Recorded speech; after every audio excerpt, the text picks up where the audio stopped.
All right, hello everyone, and peace of Christ to all of you. I hope my voice coming good and clear.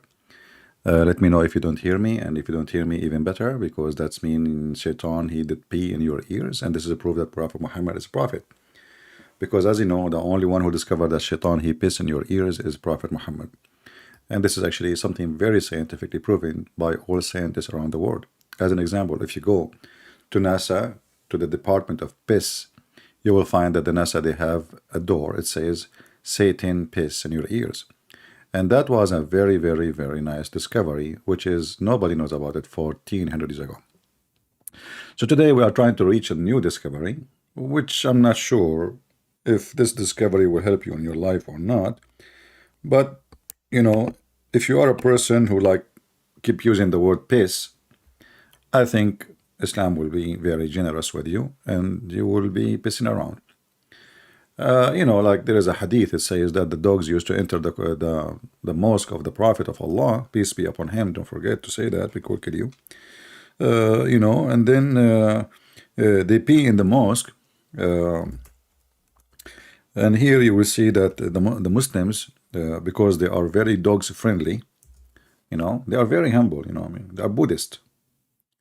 They are like Buddhist monks. Like they see a dog like save life. So. Oh, no, this is not the same one. Which one? Why this one is in front of me? Okay, hold on. We will go back to it. My father said, not my father, his father. Just some people are very slow and confused. I'm reading. Okay, don't say my father said to me. My father was not there. I'm just telling you. Don't later come to me and says your father. You said to me your father said. People they do that. Crazy people. So my father said his father, again, not my father, just to confirm to you, because I know. If you are a Muslim, he will say he, see, he is saying his father. This is not authentic resource. He said his father. His father is a Christian. We don't listen to him. Abdul. This is the hadith says that, not me. So listen carefully. Focus, focus. My father said, again, his father, not my father, during the lifetime of Allah apostle, the dogs used to urinate and pass through the mosque, come and go. I love this side. Come and go. Like, hey, come, go, come, go. I mean, those dogs are really something. Funny, huh? Cute, very cute. Like, it looked like the mosque became like a bathroom for the dogs in the city, in the town. And the funny is, it says, nevertheless, they never used to sprinkle water on net, between two bracket, urine of dogs. And here, this is what it make me really think carefully about who is Allah. I mean, this God, he is so friendly, man. His followers, they are so kind. Dogs, they piss in the house of Allah. Allah don't get upset. Prophet don't get upset. Muslim don't get upset. I mean, you have to be an angel to let that happen. I mean, the dog, he go on, zzz, zzz, and dogs, they will piss anything next to them. And they have to lift their legs up, like when they will find something standing or something. So here we notice that the Muslims, they don't care really for Allah. I mean, we have the Bible speak about Jesus. He flipped the tables on those who they are buying and selling, and not in the temple, in the yard, outside the skirt of the temple. It's not even the yard of the temple. He screamed at them and he said, you made the house of my father a market, a bazaar. Here dogs get in, nobody get oh, this is the house of God, we should not allow that to happen. We should clean the floor. No. Obviously, there's a reason for that, and we hope maybe Muslims can tell us the reason. But this is a question I keep asking Muslims for since the last century. As you know, I'm born a long time ago, As I told you, I asked my mother what day I was born. She said it was a bad day. The Muslim, they get upset, like it get happy. Hey, he just said his mother, she said it's a bad day. My friend, it was a bad day for you. This is what happened. It was a bad day for Islam. So, we search in YouTube and we ask Muslims, who is Allah? You will find endless videos. Like, look at this guy. This guy is screaming, is so excited. Who is Allah? He is like all over the place. Saliva is coming. Boogers. And then he tell you, Allah is the creator of the heaven and the earth. Wait. I mean, do you see how silly, stupid this religion? We ask him, who is your God? Allah is the creator. Hold on. My friend, I did not ask you what he did. I did not ask you how many houses he built. I'm asking you who is Allah. So this is the answer they will give you. Allah is the creator. Allah is the king. Allah is the... What the heck is that? I mean, who is Allah? And by the way, this guy, his name is Muhammad Hopeless. What the heck? Is that for real? His name is Muhammad Hopeless. What a habal, man. You know, in Arabic, habal means stupidity. You know, like somebody is really lost his mind, mentally ill. So we will repeat the question and hope we get some Muhammadan. They will come to us and tell us who is Allah. Now, possibly we will not have a good chance to get many Muslims to call us, but you never know. And as you see, I'm trying to come in different timing, and now, like, not many people here. But maybe we will get some Muhammadan. All right.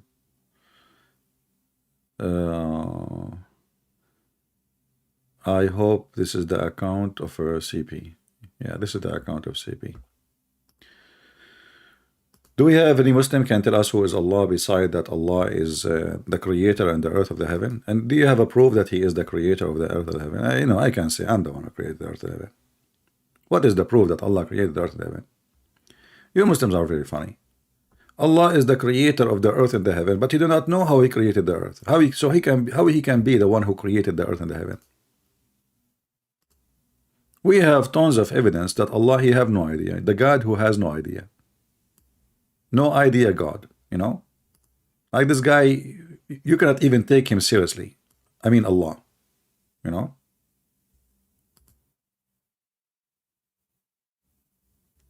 And there is something unique about Allah. He know what you know and what you don't know. No, he know what you and I don't know you. That's deep. I'm telling you, things very getting so complicated, you know. Who's Allah? If you are a Muhammadan and you like to join us in Skype, please feel free. We would like to hear you. And as you see, I will make your Allah, you know, flying in the sky, and the earth is moving, and you know, Allah is there, right? Yeah. Who is Allah? We stay for many hours, and we cannot get one Muslim can answer.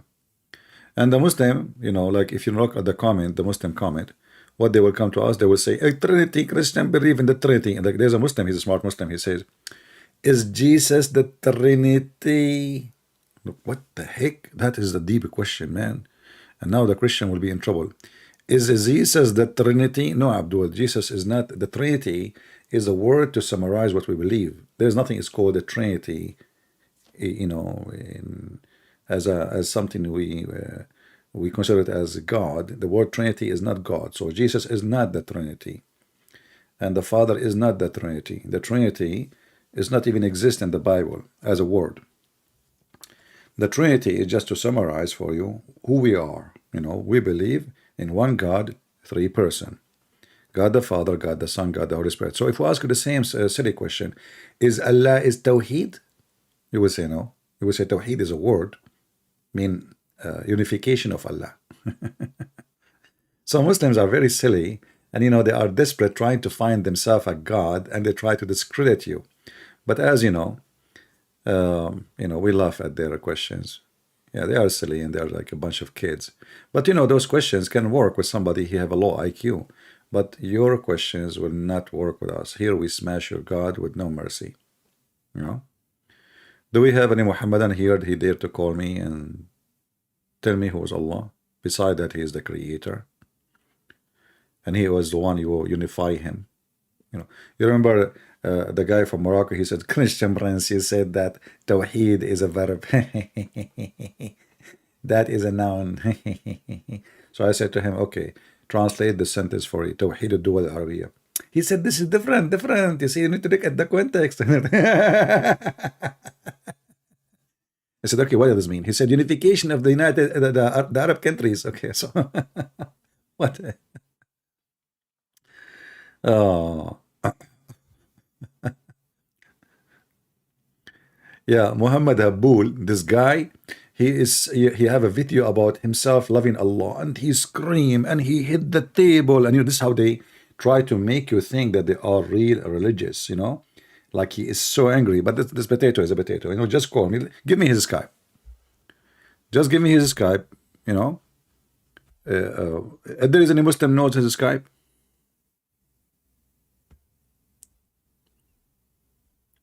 If there is any Muslim, he knew any sheikh Skype, any sheikh you want. Big, I want something big, like a big size. Like his beard is really big. Do we have any Muhammadan?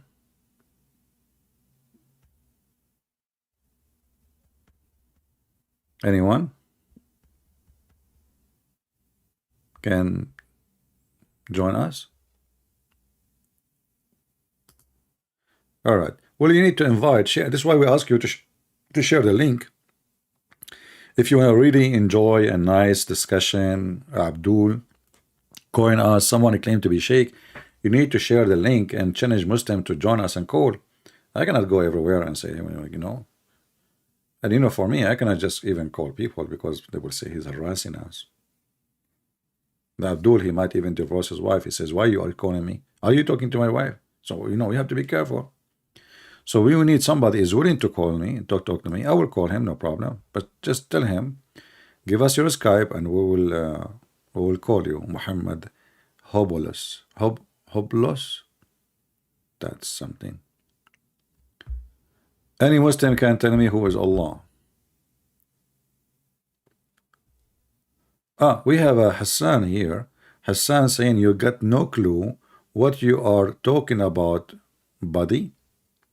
Okay, Hassan, as long I don't have a clue, what about you take the opportunity and you bring your clue and your glue with us and glue your knowledge in our screen? So would you like to call me Mr. Hassan, the guy with the clue? Or you are just a guy complain, like, okay, Hassan, honey, why we don't have kids? Because, honey, I did not have, okay, so prove to me that you can have kids, call me Hassan. I want to see if you have a clue. Hassan, not Hassan. Do you have a clue? Prove it. Otherwise, you are just making a fake statement, and you yourself, you have no clue. And if you don't dare to call me, tell me who's Allah in the text. Okay, I will say you are coward. You don't dare to call me. I'm assuming, and usually when I assume a lot of right things. As an example, I assume. I made a prophecy actually. Sometime I make a prophecy. I assume that mice, they like cheese, and you believe it or not, they do. How I know that? I think it was inspired by Allah, the cheese God. And the reason I think Allah is a cheese God, he's very cheesy. Each time I read about him, I die laughing. Like I feel like somebody keeps saying to me, say cheese, say cheese. So your God, who is Allah, who you are saying you have a clue, I challenge you to tell us either by calling me, texting me, or telling me in the chat who is Allah. And we are waiting. As you see, you have no idea. You are the one who have no clue. You worship a cheesy God. A cheesy God which is from Switzerland, have a lot of holes and smells so bad.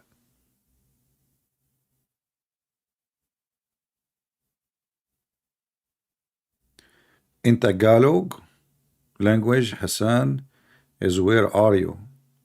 If that's deep. So Hassan, where are you? Here we go. We find a solution for you in the Tagalog language. So as long you have a meaning for your name in the Tagalog language, if you call me, I will give you like unlimited supply of balut, hot balut. Look at the answer, guys. Look at the answer. This guy, he spent 15 minutes to answer me, and now he is saying to me he is God. Wow, buddy. I was not expecting such a very firm, powerful answer. So now you are telling me that Allah is God? Really? But this is not my question. I said, who is Allah? I'm not asking you for his job. Or who is Allah? What do you know about him? Beside his what he do for living? Do you know anything? Nothing. You Muslim, you have 99 names and you cannot describe your God. All those 99 names, useless. So who is the one who have no clue? Call me my friend. I have a connection. I have a friend here from the Philippines. We can send you a whole set of balut, and you will be proud, and your parents will be proud about you, and your wife and your kids. They will be, they will hear about your recording for the coming century. Like your kid will grow one day. I don't know how old are you. He will say, Dad, yesterday I heard you speaking to Christian Prince. I'm so proud about you. And you look at him and you say, are you serious? You say, come on, God, always I joke with you. Come on. Is that why you don't want to call? You're afraid that your sons and your children and your wives will look at what you said? Don't worry. I mean, what happened in Vegas will stay in Vegas. Jesus called Allah. Your Arabic in the Bible call Allah. That's deep. Hey, my friend, there's no such a thing in my Bible of Allah, and we can prove it in 2 minutes. You are talking about translation. As an example, you as a Muslim, you say in the translation you say Jesus, but in the whole Quran there's no Jesus. So this is a false translation. The same as your Quran saying the word Jesus. There's no Jesus. What Jesus? Since when you Muslim you have someone his name is Jesus? Nowhere. So don't go there. Don't go there. We ask you who is Allah. You say in the translation, somebody he translated the Bible in Arabic and he used the word Allah. He is an idiot like you. So you failed to answer me. Any Muhammadan?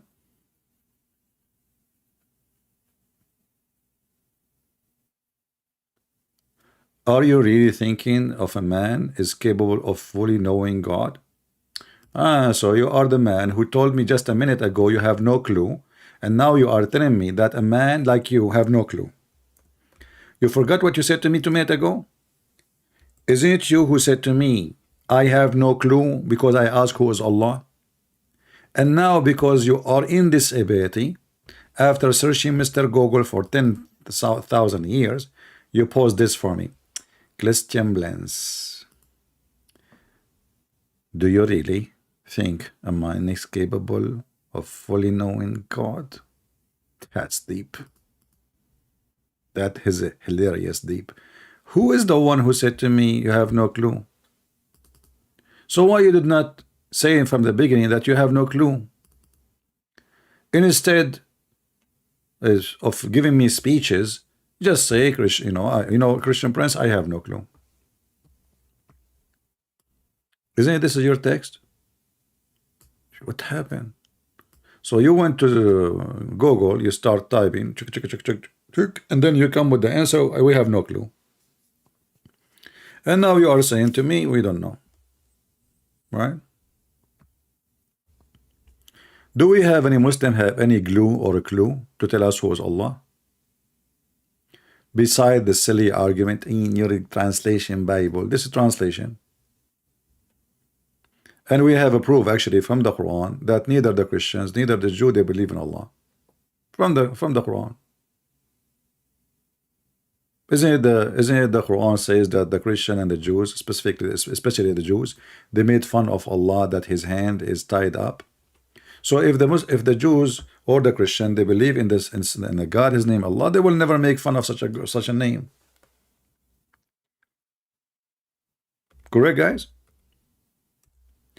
If we believe in such a God, then there is no way we will make fun of him and speak about how cheap he is, how he is unable to do anything. His hand is tied up. The Jews say Allah hands tied up, making fun of Muhammad God. So how we worship the same God and they are making fun of your own God? There is no need to be disrespectful. The Quran teaches us to be just to the Christian. Oh yeah, like make them pay jizya with humility, spit in their face, rape their women, kill them wherever you find them. They are the worst of the animals. They are the worst than animal. They are the worst of the creatures. They are hypocrite, liars, kuffar, pagans, pigs, monkeys. And this guy is playing now. There is no need to be disrespectful.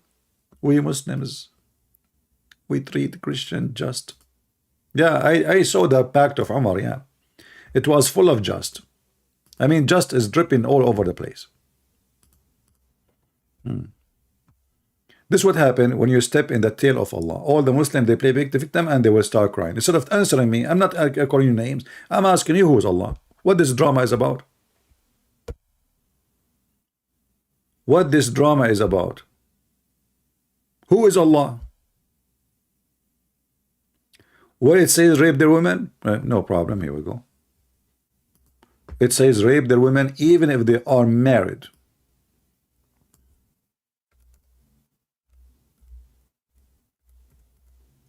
Read it. It's in the front of you. Chapter 4, verse number 24. It's forbidden for you women already married except those captive slaves, which means they are married. How you get them captive? Those are our women. Do you see it? Lawful for you to rape them. Those are not wives. Read it says that. Yeah. Do we have any Muhammadan would like to call us?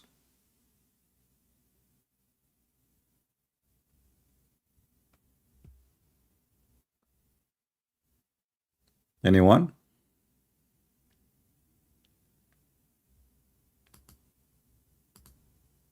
Any Muslim would like to call us?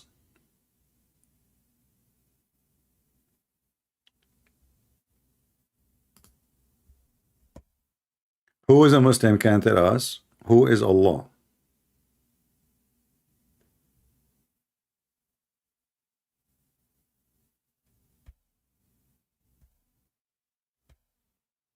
Any Muhammadan? So look at this drama. They don't know.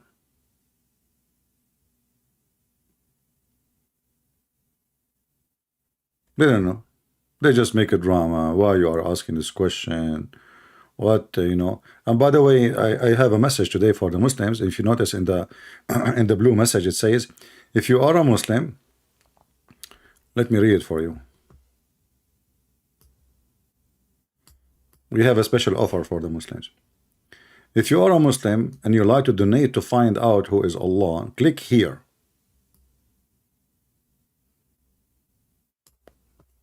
How about this? Who is a Muslim would like to find out about who is Allah? I'm here to help you. My friend, we had Discord and it was like a bathroom, 1,000 people speaking at the same time. I did not know who's talking, who's not talking. What Discord? I don't like it. Anyone want to tell me who's Allah? It doesn't say Christian women. Man, look how nice the Muslim. They don't rape Christian women. They rape other women. You see, Hassan? Man, you are a very gentleman. Hey, people, it doesn't say Christian women. We rape other women, brother. Okay, yeah, what a decent man. What a decent religion. It doesn't say Christian women. See, there's a difference now.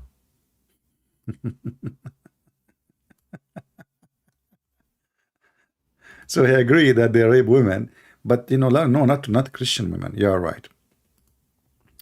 Who is Allah?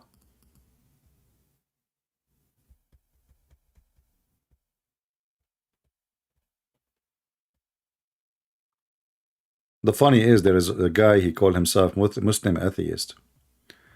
I mean, those people are confused about their gender, about their God. They don't know. You know, the second you ask them one question about their God, do you know what they will suffer from?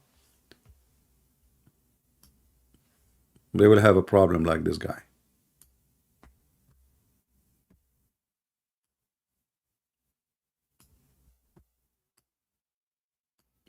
This is what our question do to Muslims. Very small, short question, and not even a single Muslim, he have no idea. Who is Allah?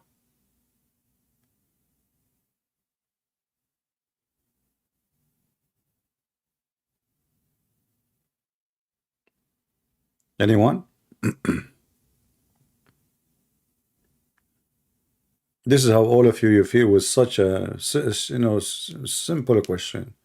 We are not asking. This is not like a trinity to explain. It's Allah. Who's Allah? You don't know.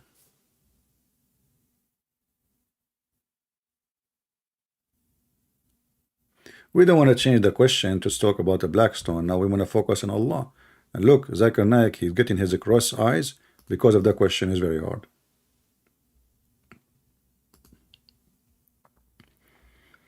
Any Muhammadan? Until now we have 0 Muslim trying to contact us. They are getting dizzy. And all of them, I assure you, they are searching Google right now who's Allah. Where I get the picture? Oh no, this is what happened to Zakir Naik last time when he called me. The camera was on, you know. So I remember, you know, when you call me, and you know, like he said at the end of the conversation, I don't know if you remember. Christian Prince, I have to go because I see some birds flying around my head. I said, what birds? What are you talking about? I said, Christian Prince, do you see any birds? I said, no, there's no birds. He said, well, I see birds. And actually, I see some flying stuff around my head. Okay, well, Zakir Naik, this is not because of the birds. I mean, you are getting dizzy because the question is so hard. Do you know who's Allah? Christian Prince, I can answer you, but now I have a different problem. What is the problem? I told you I'm seeing birds. And I don't know what happened to him since he left. You know, he can call his wife. I have no idea, you know. I'm not a doctor, as you know. The highest degree I have is a driving license. And the guy who gave it to me when I did the exam in America, you know, he told me, do you know how to drive? I said, are you talking to me? He got scared. They give it to me right away, you know, because we're very friendly people, you know. So do we have any Muslim here? You know the definition of Allah?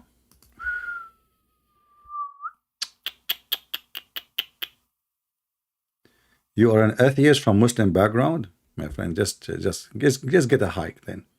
He is an atheist from a Muslim background.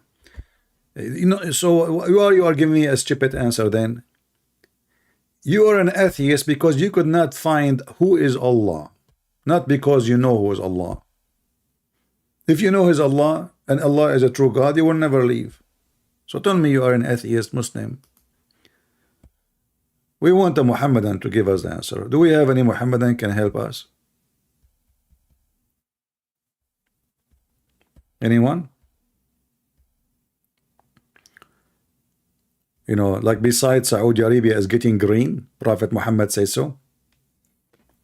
Brothers and sisters, Allahu Akbar.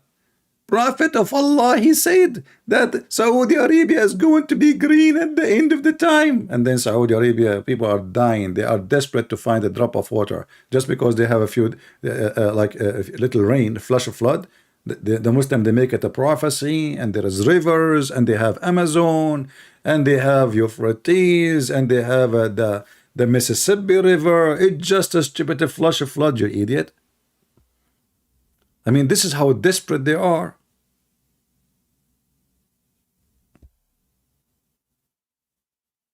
Rivers.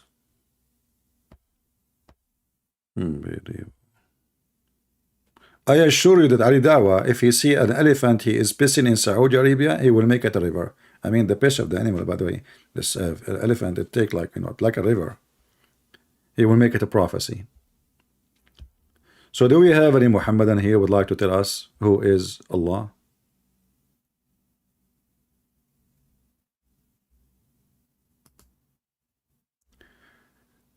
Talking to Muslims out of the religion can be little intimidating without knowing Arabic, because they always what?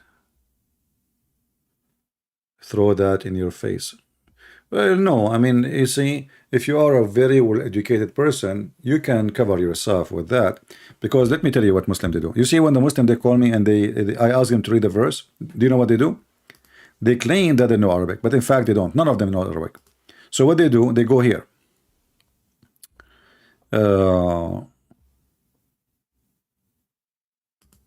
There's something called the translation. يا أيها الذين آمنوا توكلوا لا تأكلوا. And the guy, he is like, sorry, you speak Arabic? Yes, okay, speak Arabic. Give me the verse. If I don't give him the verse number, he will not be able to know to say it, because they open those translation and they read يريد الله أن يكفر "Ukum ankum." When you hear him, you think he know Arabic, because he is. I mean, he's sound like, but in reality, they don't know what they are reading. You know, you are a sheikh. Do we have any Muslim?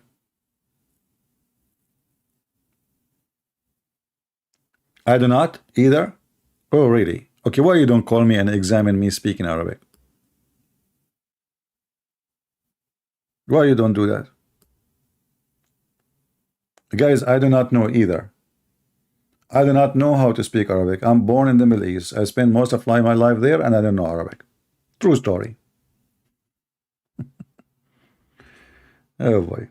Oh, what you need to do, call me, speak to me in Arabic, have a full conversation with me in Arabic. Let us see who is the stupid here. People will die laughing at you.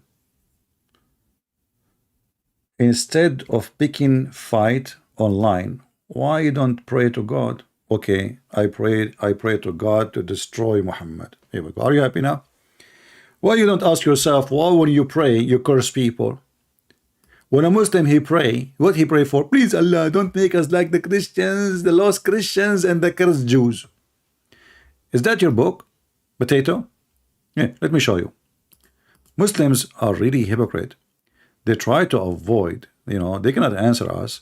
And now they call us all kind of names. They curse us. All their prayer, actually 5 times a day, they curse the Christians and the Jews. 5 times a day. This is the Quran. This is Tafsir al-Jalalain. Read. Please Allah. صراط الذين أنعمت عليهم غير المغضوب عليهم ولا الضالين. What does that mean? Please Allah, not like the cursed Jews and the lost Christian. Every day, 5 times a day you say it. This is your prayer. Aren't you sick? Sicko. You cannot even pray to your God. The first thing you do in the morning, you curse us. The first thing you do in the morning, before even you go to the bathroom.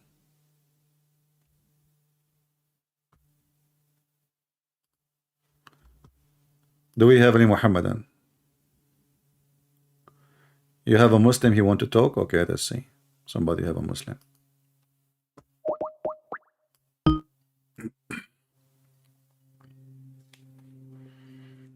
Look like we have a fish. Hello? Yes, I hear you. Can't hear you. I hear you. Do you hear me? I hear you too far. Well, I'm so far, I don't know. Where are you? I'm in America. Where are you? I'm in China. You're in China. Ah, okay. Are you the ex-Muslim who called me before and you left Islam? No. I'm not. Okay. All right. I'm still Muslim. All right. You're still Muslim? Yeah. Oh, because I saw a picture of a boy, so I was expecting a guy to go to speak to me, not you. Yeah, he's my friend. Ah, he's your friend. Okay. Well, he is not my friend, by the way. This guy, he took $5 from me. He'd never, pay me back. Really? Yeah. No, I'm just joking. I wish actually. I wish. But anyway, so what do you want? First of all, welcome, and I'm happy to have you. So you are a Muslim, right? Thank you. Yeah. Yeah. And what does that mean to be a Muslim? Exactly. I will just tell you what my parents used to tell me. I don't have any references. I have nothing. Okay. So what my parents taught me since I was little, they were saying Islam is about being a good person, respect your neighbors, respect your elders, don't cheat, don't lie, don't steal, pray 5 times, and basically that's it. Is it Believe okay? in God. Is it okay if I ask you how old, lady? I'm 27. 27. Yeah. So you are a grown, mature lady. All right. So, Yeah. but you observe in life, not only this is something I learned when I was a kid, but now you are 27 years old, and I'm sure you have a good time. I mean, to find out who you are worshiping. So, don't you want to know? Aren't you curious? I mean, what this religion which you belong to about it? Actually, I was. when I was young, I used to ask so many questions, and my mom used to tell me, "Don't ask. Oh, see? Only the people that they ask, they will go to Jahannam. They will go to hell." So yeah. Exactly. See? So I was like, but no, this, for example, some stuff they don't make sense to me. I really want to understand, because sometimes when they talk to me, I just think by my logic. Like, this doesn't make any sense to me. So I just want to ask more about it. And they said, no, don't ask. Like, don't ask. Do you know It is why? how it is, and Why that's your it. mom she said that to you? Because Mm-hmm. this is what she learned from her mom, you know, and her mom she learned Yeah. that from her mom. Nobody dare to question this religion, and then we end with generation who they are just live by fear, don't dare to ask questions, and nobody knows what they are worshiping. This is in the Quran, chapter 5, verse 101. It says, "O who you believe, ask not about things which it made plain to you." And here you see, uh, I mean, this is the most silly verse to say, because I should ask about what is things which is sound plain to me, right? Not about things that are clear. Yeah, exactly. So the Quran doesn't make sense. And your mom, when she said that to you, simply because she been taught this way, she grew up this way, like this is a taboo, don't even think about it. And the second you think about it, verse number 102 says, before you, a community asked such a questions, and they left and they lost their faith. So the second you start asking questions about Muhammad, all right, Mm-hmm. then you will lose your faith. So what do you think about your faith? Do you think really Islam is a base in the little or too much? You know, I'm not sure how much you know. I don't know that much, but like, I used to pray, and all my dua was accepted. So I really, Your like, I don't dua know. is accepted? Yes. Like what? If you don't mind to Like, share. whatever I pray for, like, God, please help me achieve this, and I will achieve that thing. Uh, I know, like look like you are lucky, you know, because The problem that I'm not. I'm a really unlucky because person. my friend, there is millions of Muslims in Somalia and in Africa, and they are dying from hunger, and Allah is not answering their question and their prayer, and they are poor people. They need help. So, you know, if the one who is making is helping you, you know, he is help is Allah. Well, what about feeding those poor? You know, I mean, if he is answering you always, as you say, Yeah. you remind me of a Muslim, but now he left Islam actually. Mm-hmm. Uh, he said one of his most funny videos. This is a Muslim convert. He is like a redhead person. So he Mm-hmm. said, brothers and sisters, this has happened to me all the time. When I go, as an example, miracle happened to me. So what is a miracle? He said, as an example, when I go to the grocery store, and then I arrive to the grocery store cashier, and I found that, as an example, I have to pay $7.07. Mm-hmm. And then I don't have my wallet with me. I forgot my wallet. And then, Mm-hmm. subhanallah, I put my hand in my pocket and I find $7.07. And this has happened all the time. No, this is weird. This is weird. And this has happened all the time. I want to do that. I want to go to the grocery store. I will always forget my wallet. I will do that in the gas station. I will do everywhere. I will not take my wallet, so Allah will put $7.70 in my pocket. No, And he's actually, that cannot happen. I think that cannot happen. Like, yeah. miracles don't But happen nowadays. Allah, when you Answer my prayers, like, for real. yeah, but like, how you know this is like happened because of Allah or because you work hard for what you want? Maybe because I work hard, and like, if I fail, I will try and try and try. But also, I'm thinking because of the prayers. Because even my mom once said, I don't know why, but God answers to your prayers. Like, please help me pray for this, or like, make dua for this one, or do this, or blah blah. So Allah, He don't answer your mother prayer, He answer yours. I told her, like, even you are more mu'mina than me, so why he won't answer to you? Like, why you're asking me to pray for you? Like, Yeah, this is, I remember my mother, she asked God to send her a handsome boy. And if I show him how I look like, he will not believe it. You know, she was going to jump from the window when she saw me. Anyway, so it looked like your mother and my mother, you know, their prayer is not being answered. But now, you see, we have a proof that this God does not even exist to answer your prayer. So you are maybe, let us say, because you work hard for what you do and you repeat and you keep trying, then you are successful. But in reality, this God, he cannot help anybody. So if I ask you now, which one you think Allah will help more, you or Muhammad? I think God will help Muhammad alayhi salam, then me. Okay, I like it when you say alayhi salatu wassalam. What does that mean? Salat was like all prayers and peace upon him.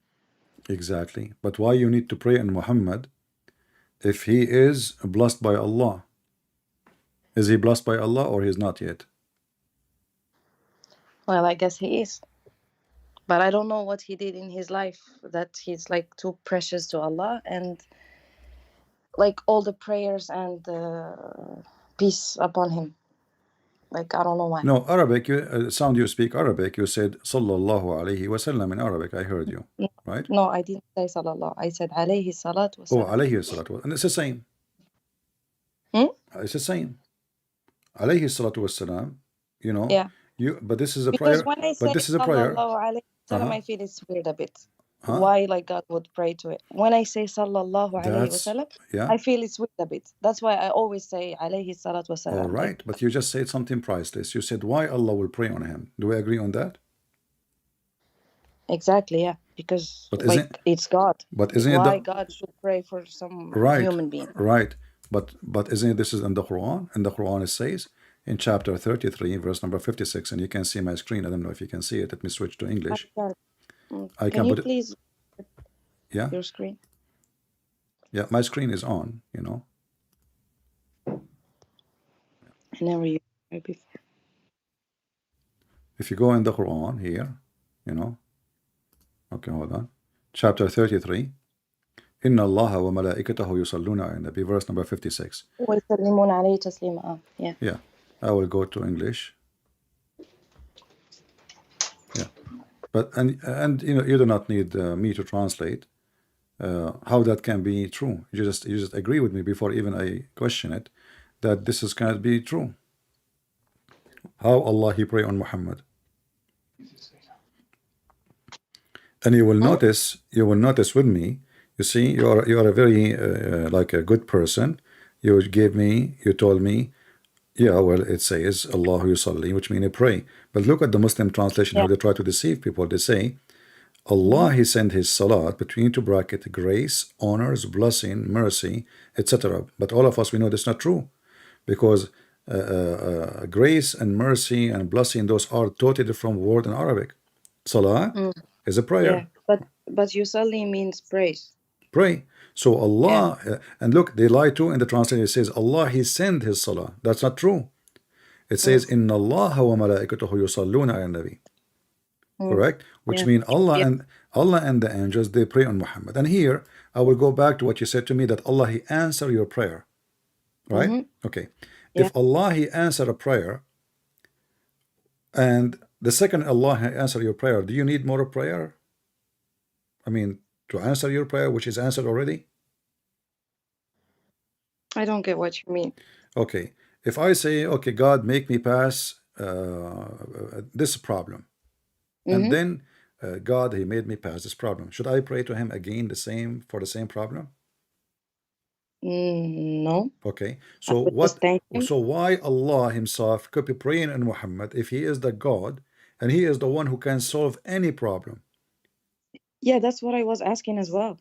That's my question as well. Yeah, but this is mean that your prayer never been answered by Allah, because simply Allah himself he is telling you that his prayer is useless. He kept to keep repeating, like you said. You said, I keep asking Allah, praying to Allah, correct?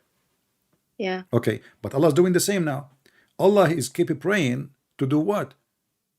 He's praying on Muhammad. So praying for what? Praying for good for Muhammad. But this is stupid, because if you are Allah, why you need to pray to anybody? And if I let us say, even for the sake of argument, that this is a honor, Okay, I honor him. That's it. What I will keep doing, I will keep honor him over. I mean, this is silly. If God he honor me, I am honored. If God he have mercy on me, I got the mercy. That's it. If God forgive me, Yeah. I be forgiven. There's no need for God to keep repeating the same thing every day, right? Yeah, that's true. And in the same time, you will see Muhammad he asked the Muslims, and the verse actually in front of us says, "Inna Allah wa malaikatahu." Okay, now the things are getting complicated. If Allah he prayed on me, what the need for the angels? Mm, yeah. Doesn't make sense, right? I mean, who is the highest? I mean, and same time, God. yeah, and same time, angels don't bless you. You see, I cannot bless you. I cannot give you mercy. I cannot. It's God. Angels Only are, God. yeah. Yeah. So, but here now we have two. We have many gods because now the Muslim they keep saying to us we worship one God, right? But if you read with me carefully, you will find that they have many gods because the angels and Allah. And look, in the evil translation here, they separate between Allah and look the word Allah here and the word angels. Look how long far. Yeah. But in Arabic, and you speak Arabic, so I'm lucky to have you. It says إن الله وملائكته يصلون على النبي. exactly. So the word malaika is right away next to Allah in Arabic, but in the English they move it far, far away. They made a Yeah. distance to make it like, sound different. But as you see, Mm, it says Allah and the angel, and in Arabic, wow is a harf ataf, correct? yeah. Okay, harf ataf mean like and in English, like Allah and. Allah Yeah. and. So And what? his angel. Yeah, if I say I don't know what's your name. If I say Christian Prince and let us say assume your name is Fatima. So Christian Prince and Fatima they can cook. That's mean you can cook, I can cook, correct? Mm-hmm. Mm-hmm. That's mean we have the same skills. But here, why Allah need the angels? We're talking about God. We are not talking about the kitchen. Yeah, that's true. So the verse here proving to us that Muhammad is a person placing himself in the place of God. Because if I will try to make a drawing for you in the screen. I like to draw. I was number one in the whole world. Like even Picasso, by the way, he learned how to draw from me. In case you do not know, his real name I call him Bika. But then Mm-hmm. when he became famous, I said, see, so he became Picasso, and he learned from me. So look at what I will show you in the screen. Mm-hmm. Allah and the angels and the believers they pray on Muhammad. So now we will have this. Mm. We will make a circle. This is yellow. Muhammad don't like yellow. The Shia they like yellow, but the Muslim Sunni they don't like yellow. Let us change Why? it. Yellow is my favorite color. Really? Yes. Okay, you like to make me blind, don't you? No. Are you sure the Mossad did not send you against me? Okay. But just because the background is not strong, I mean, so we have to make different. So this is a circle, and in this circle we have Allah here. This is Allah. We have the angels here, and we have the believers here, and we have Muhammad in the middle, and everybody is praying on Muhammad.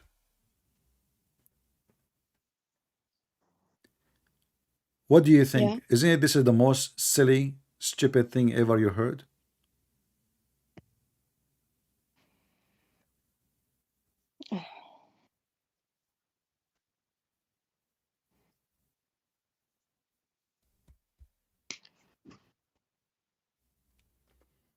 Yeah, actually, that verse shows that the prophet is above everyone.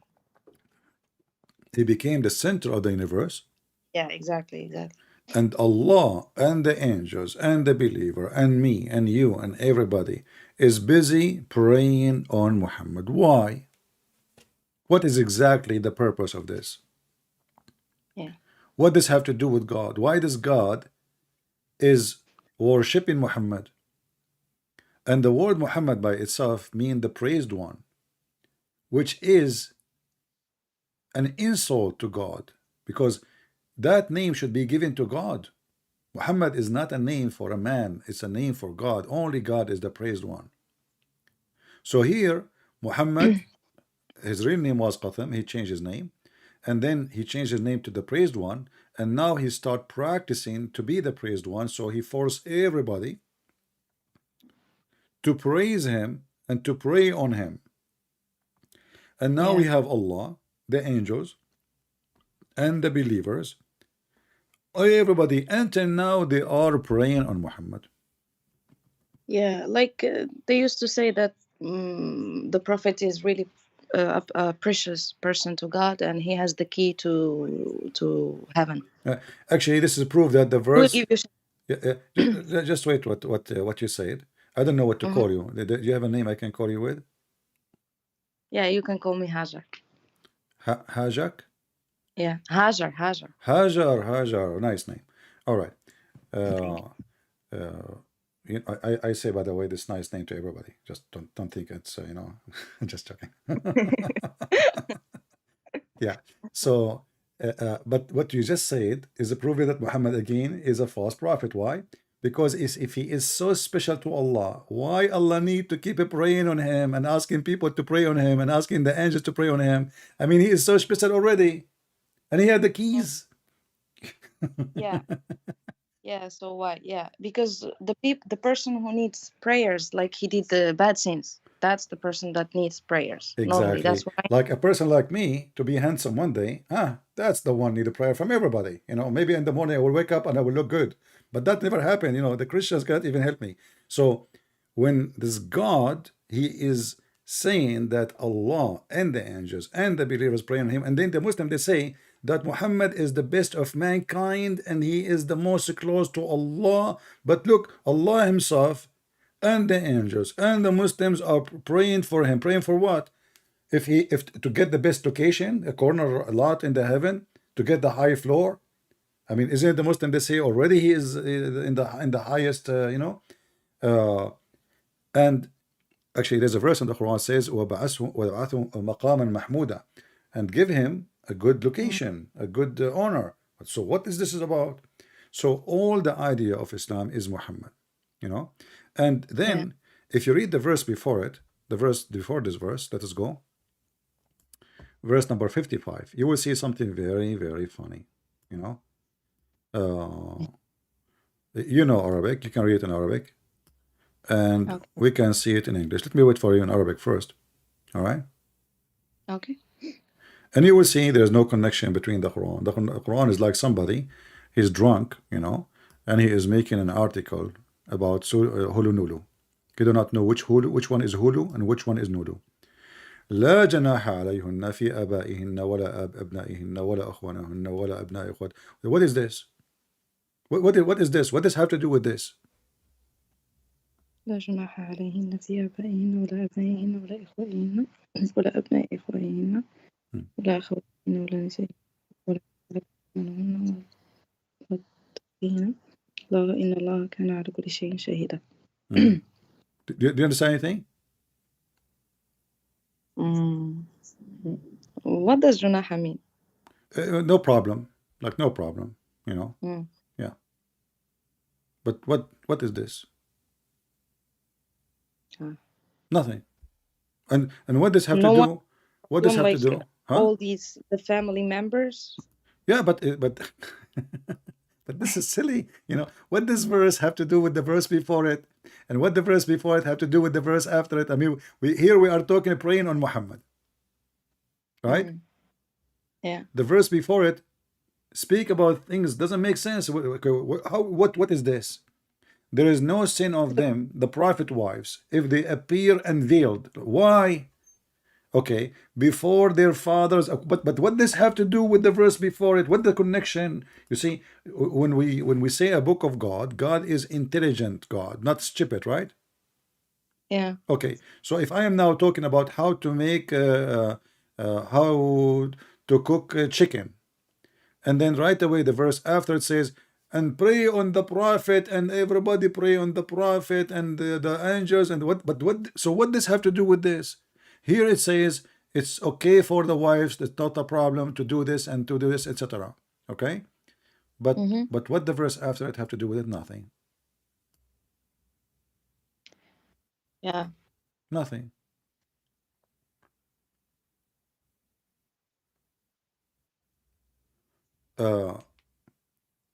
If Muhammad is really a person who knows God and he is receiving this from God, then we need to ask ourselves, what does have to do with the religion anyway? I mean, is Muhammad going to be saved or he's going to hell? When I ask the Christians, say, pray for me. Like today, I don't feel good, you know. But don't know those Christians, Mm. they don't pray for me, by the way. They pray like, may God take me, you know, because many of them, they don't like me. Yeah, but when I ask somebody to pray for me, I ask because simply I feel there is a need. But this is God himself. He pray on Muhammad. And what is the purpose exactly? Like you can ask any Muslim in the world, ask him what is the purpose. There's no purpose. Doesn't make sense. If he is so important to Allah, then he is already granted the best place. He is already a prophet. He is already elected person. So why I need to pray on him, and why the angels are praying on him, and what the angels can do, what Allah can do? Is the angels going to add something? No. Is the Muslims prayer will, because the Muslim they pray to Allah to what? Right? So Yeah, he's yeah. asking the angels to pray for him. Doesn't make sense. I mean, I already grant him my prayer. So here you Yeah, maybe notice, yeah, like how really a precious person he is, maybe. In the if he is, picture. this verse is a fabricated. If he is a precious person, then this verse is a fabrication. Doesn't make any sense, right?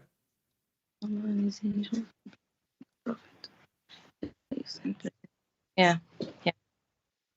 Do you like to eat at home, Hajar? Yeah. Do you know that Allah He gave you permission to eat at home? Mm. I'm serious. Have you ever heard of God? You never heard this before, don't you, right? No, really no. Yeah. Well, welcome I don't to. understand. I don't think you're joking with me. No, no, no, no, no, no, no. You know, uh, not joking. I'm not joking. But I hope I will not make you hungry, and then you will go and eat, and you will say, "Okay, I have to go." Okay. Chapter 24, and I will put it for you in Arabic, and I will put it in English. It says in Arabic, Okay. ليس على الأعمى حرج ولا على الأعرج حرج ولا على المريض حرج ولا عن أنفسكم أن تأكلوا في بيوتكم.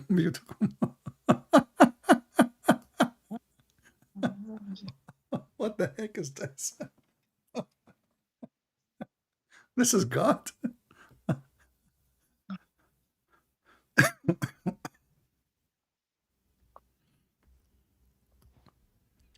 This is really God. You can eat in your home if you are blind. You can eat at home if you are a person who cannot walk, correct? If you are sick, you can eat home. And even if you are not any of those, you can eat. So what the point? I mean, just say, and isn't it all people they eat at home? And then it's Yeah. okay to eat in the house of your father. Hajar, great news. You can eat in your dad's house. Allah give you permission, sister. What do you want more? Not only that, you can eat in the house of your mother. Whoa, I don't know that. And then you can eat in the houses of your brothers. That's deep. It's getting complicated. Or, you know, أخوانكم أو بيوت أخواتكم. What the difference? Yeah. In the house of your brothers or the house of your brothers.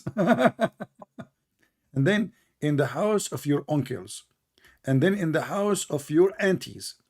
And in the house of your uncle from your mom's side. And the house of your auntie from your mom's side. I mean, what the heck is that? And or any house you have the keys for it. Hajar, I will Yeah. never give you the key of my house. You are a Muslim. You are dangerous. You will get the key. You will go to Oh my my God, I'm refrigerator, not and a good Muslim. and you will eat I my. only know good things about Islam. It's just like not to hurt anyone, as I said. Yeah, Only the no, good things. Islam says you should hurt everybody. That's not true. No, I can't. Yeah, yeah. You are I you just are just a should you not are just a good mean person, grow in a nice family. Your parents are nice people. So this is why you think this is Islam, but this is not Islam. Islam is the opposite. But look at this disaster. I mean, ask yourself a very simple question. Do you think this is really something written in the table of Allah by the pen of Allah? Is that really coming from God? You can eat if you are blind, you can eat at home, and if you are limb and like lame, you can walk. You can eat at home, and if you what so what is that? You know what I've heard? Yeah. Because I cannot judge anything based on my opinion, but I heard that each verse in Quran came based on a question from someone or like came to prove something. Hmm. But that will bring another problem. Isn't it Allah? He wrote the Quran in a protected board before even the whole world is created. That means the questions which is asked and the verse came to answer the question, that means those questions are not made by people. Allah, He made you ask those questions. And this will take us to other problem in Islam, which is destiny. Mm. What do you know about destiny in Islam? We should believe in this whether it's good or bad. Yeah, you have to believe exactly as a part of Islam. You have to believe in destiny, bad or good. But what do you think about destiny? Do you accept destiny? Yes, I do. So why we will go to hell if we are destined to go to hell? I mean, what? Oh my God, this was my question. This was my question. I kept asking my mom Yeah, about this. you know, I You what? know what I was telling my mom? Like I used to tell her, if I am, for example, a really bad person, Hmm. and I am already destined to be in hell. So, like, what can I do to change that? Like, what's the point? If I am already going to hell, why should I turn into a good person if my end is already hell? You know? Not only this, like as long we believe in destiny, that's mean me as a Christian prince, I'm speaking against Islam because Allah He made a destiny for me to speak against Islam. Correct? Yeah, basically, yeah. Yeah, On but that, isn't it it, stupid? Isn't it stupid to make me speak against you, and that hurt you, and then you ask the Muslim to do jihad against me and kill me? I mean, what is this game? So yeah, it's not my but fault if you made me do that. mm, yeah, that's true. But my mom told me like you can change your destiny. No, that's For false. example, Yeah. today I woke up in the morning. If I do like dua and pray and everything, if I have, for example, if there is an accident is waiting for me, Hmm. like that accident won't happen because I already make some dua and prayers, and it's like a protected. It take the affair of Allah to go to Him 1,000 year. You know that, right? So if you make a supplication to Allah, it's going to take 1,000 years to go. So if you make a supplication in the morning, it's going to take 1,000 years to go and 1,000 years to come back. By that time, not only you will have the accident, you will become mashed potato. You know. So this is not really what Islam teach. And as an example, if I ask you now, uh, Adam, Adam he commits sin. We know the story. This story written in the Bible, right? And written in the Quran. So Adam he ate from the tree, and because he ate from the tree, God he punished him and he kicked him out. Correct? Yeah. Okay. But do you know that according to Muhammad, Adam, it was not his choice to commit sin, but it was Allah. He forced him to commit sin. It was destiny. So here we see an argument. Muhammad is speaking, not me, because it doesn't make sense. This argument between Adam and Moses. Uh, as you see, this is Al-Bukhari, and you know Al-Bukhari is a very authentic book, right? Well, I don't. I never like agreed with Sunnah. So You have to, because the Quran says, I know. وَمَنْ أَطَاعَ الرَّسُولَ أَطَاعَ اللَّهَ وَمَنْ أَطَاعَ اللَّهَ أَطَاعَ الرَّسُولَ. So you cannot obey Yeah, one, and to obey Muhammad, you have to obey the hadith. yeah, that's true. Yeah. And if you read with me, I don't know if you can see the screen, it says here, the Prophet said, Adam and Moses argued with each other. I told you, never leave Adam and Moses alone. I mean, those guys, they are like fire and gas. You know, how Moses and Adam they met, don't ask me. Yeah, that's what I'm thinking right now. Yeah, but Muhammad, because Allah told him, that's it. You know, who can question? Moses said to Adam, "O Adam, you are our father who disappointed us and turned us out of paradise." Then Adam said, "O Moses, Allah favored you with his talk. He talked to you directly, and he wrote the Torah for you with his own hand. Do you blame me for an action which Allah had written in my fate 40 years before my creation?" So Adam confuted Moses. Adam confuted Moses, and Muhammad always repeat things 3 times, which is very weird. So what Adam did, he confuted, which means he won the argument. So what is the argument? Adam, Moses, he said to him, because of you, we are out of heaven. Adam, he said to him, don't be stupid, Moses. Don't you know that this is a destiny? And Allah, he decided for me my fate 40 years before my creation, which means the sin of Adam was a destiny. But it cannot be because God gave him the choice. No, Like no. he told him, don't touch that tree. Oh, But this is a fake acting, because as you see, it's just destiny. It's destiny, because and it's a isn't we are نحن مخيرون ولسنا no, بمسلمين. no, no. This not Muslim. Muslim don't believe مخيرون. There's no تخيير. You know. Because me that. So what do we believe in then? Me and my family. Yeah, but what you believe in, you know, with my respect to you, this is not what Islam is. You know, there's a huge difference between what Islam teach and what you are saying. So, like if I go in the Quran and look for what Allah He will, you know, Allah He will many things, all right, and only the will of Allah is going to function at the end of the day. Insha'Allah inna la muhtadun. Insha'Allah, Insha'Allah, Insha'Allah. But the Quran always confirm that even when you commit shirk, which is something against Allah, وَلَوْ شَاءَ اللَّهُ مَا أَشْرَكُوا, chapter 6, verse number 107. And إِلَّا مَا شَاءَ اللَّهُ, as an example, the verse says, إِلَّا مَا شَاءَ اللَّهُ, إِلَّا مَا شاء, except what Allah He allowed. Nothing will happen. Nothing will happen. Nothing will be even able to happen, except by the will of Allah. You know, Yeah. all those verses I'm showing you on the screen is proving my point. إلا ما شاء الله. Okay, إلا ما شاء الله. ولو شاء الله ما فعلوا. No, so everything by the will of Allah. Nothing can happen except by the will of Allah. And Yeah, exactly. And any sin you do, it is an order and a command from Allah. And Yeah. when the hadith speak about Moses and Adam he says to him, well, it's written 40 years before my creation. That means the existence of Adam was a plan, including his sin. You know what I mean? Yeah. Yeah. So Adam, you can like review the video. All those verses I'm showing on the screen, all of them speak about Allah, like Sha Allah, huh? Yeah.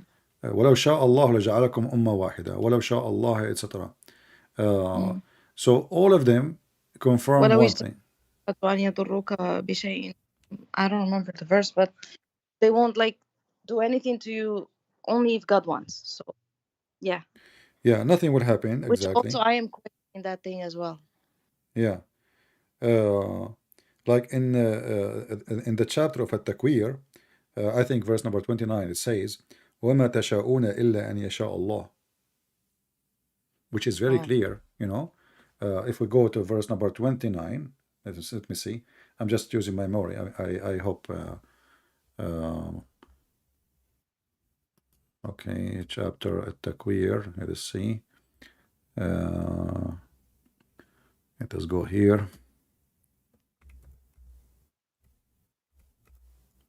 And actually, this verse is very, very clear.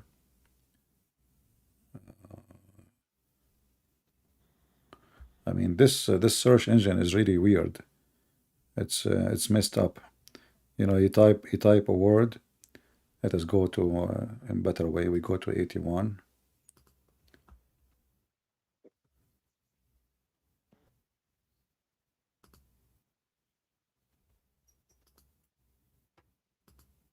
And we go to verse number 29, last verse.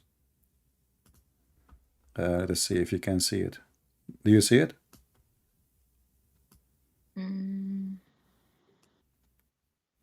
it's bugging. Wait.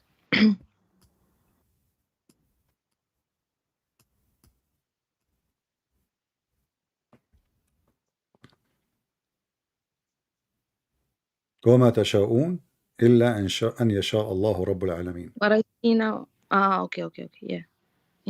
So you see the verse before, it says لمن شاء منكم أن منكم يستقيم. أن يستقيم. Yeah, and then he Yeah. says to them, and nothing you wish, nothing like your, you know, your will, except what Allah will.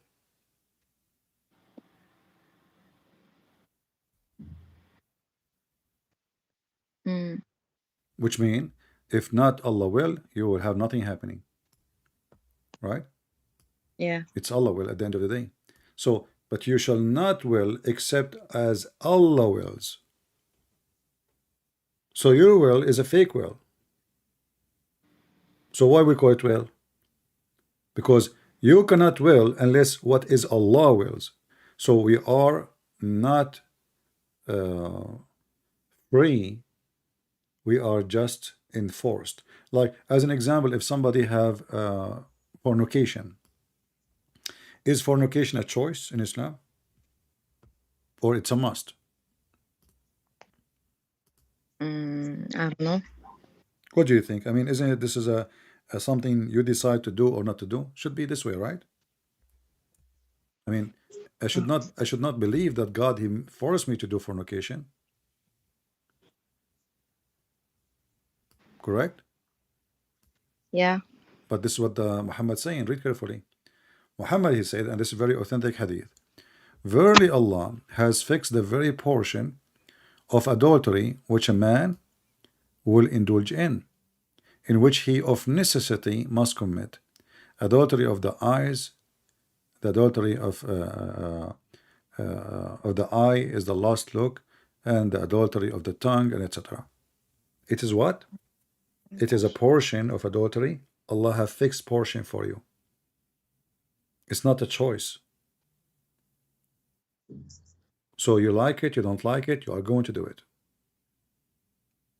But why would God like want us to do this? Why would God want us to sin? And also he's telling us like you should not be sinning. Okay, that's a good question. Do you know that Muhammad, he said, if you don't commit sin, Allah will destroy you? What? If you don't commit sin, Allah will destroy you. But why? Read it. Isn't the goal is God wants us to be a good people? See, and this go is what a good God will do. What Allah is the devil. Read it. It's in front of you. Muhammad, he said, by him in whose hand is my life, if you were not to commit sin, Allah would sweep you out of existence, and he would replace you by those who would commit sin and seek forgiveness from Allah, and he would have burdened them. Do you see how dangerous this statement is? I can show it in Arabic if you want. No, it's okay. I understand. Oh my God. This is hadith, right? Yeah, but this is authentic. This is very authentic. This is Sahih Muslim. Hadith number 2749. So, وَالَّذِي نَفْسِي بِيَدُهُ, لو لم تذنبوا لذهب الله بكم ولجاء بقوم يذنبون فيستغفرون الله فيغفر لهم. That is the most disgusting thing ever. So Muhammad is saying to us, he have a sick God, and if you want Allah to like you and keep you alive, you have to commit more sin. But what I know is we should not commit any sins. No, Like we as you see, be no, careful. you have wrong understanding of of Islam. Islam is this is why we laugh at Islam as a like like me as an Arab, when I read and go to school and I see Muslim talking about the religion and I read this, I mean this is madness, it's stupid. So how you say to people, oh, Allah don't like the sinners, and then you say to them, if you don't commit sin, I will destroy you. How you say to them sin is not is from Satan, and then you say to me Satan is sin is destiny. Yeah. Not only that, do you know that even Satan is a Muslim? Well, Satan was an angel as well. No, Like no. In Islam, Satan but never. no. No. Satan in Islam, he's a genie. He is not an angel. What? Satan in Islam, he is a genie. Genie. You know what genie? Jinn? Yeah, jinn. You watch cartoon? Yeah, I do. Here we go. We have something. Me and you, we have something in common. Better than the movie we see in TV. Disgusting. So, yeah. According to the Quran, Iblis, he is the first shaitan, and he is the one who Allah kicked him out from heaven. And then Iblis, after he was kicked out from heaven, he came back, and there's a snake in the heaven of Adam and Eve, and he asked the snake, he bribed the snake, he told her, I will make you whatever, give you husband, etc. Like, she's single, looking for a husband, dating website. So he convinced the snake to go inside her, and she was able to smuggle him inside, the heaven. Because Allah in the Quran, he ordered the shaitan to get out of heaven when he refused to bow down to Adam, which is very stupid story. But what make it more stupid, that Allah, he ordered the angels to bow down, and this might be why you are confused, you think he's an angel. He ordered the angels to bow down, except shaitan, Iblis, he refused. But Iblis is not. But he was arrogant. He said, like, why should I bow to a human being that you just created? Do you think this is arrogant, or this is a good question?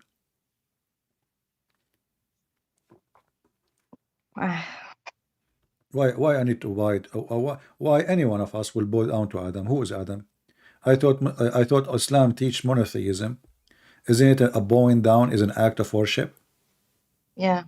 So why I want to bow down to a man? And even the angels, they said he is going to commit sin later, and he's going to do mischievement. So what Adam accomplished? Why he is going to be? We bow down. What about we bow down to Allah if he's God? Why I want to bow down to Adam? Yeah, that's true. Doesn't make sense. In the same time, the one who accused Adam of doing mischievement, it was the angels, not Iblis. So why you are asking Iblis to bow down? In fact, he did not. Allah, he said to the angels, وَإِذْ قُلْنَا لِلْمَلَائِكَةِ, as you see the verse, chapter 2, verse number 34, وَإِذْ قُلْنَا لِلْمَلَائِكَةِ اسْجُدُوا لِآدَمَ فَسَجَدُوا إِلَّا إِبْلِيسَ أَبَى وَاسْتَكْبَرَ. Okay, he was from the kuffar. This is very funny. But Allah, he said to who? To the angels. But shaitan is not an angel. He is from the jinn. Iblis, except Iblis. So he was considered from angels as well. No. The Quran confirms. It's not up to me or to you, Hajar. The Quran, it says Iblis, he was one of the jinn.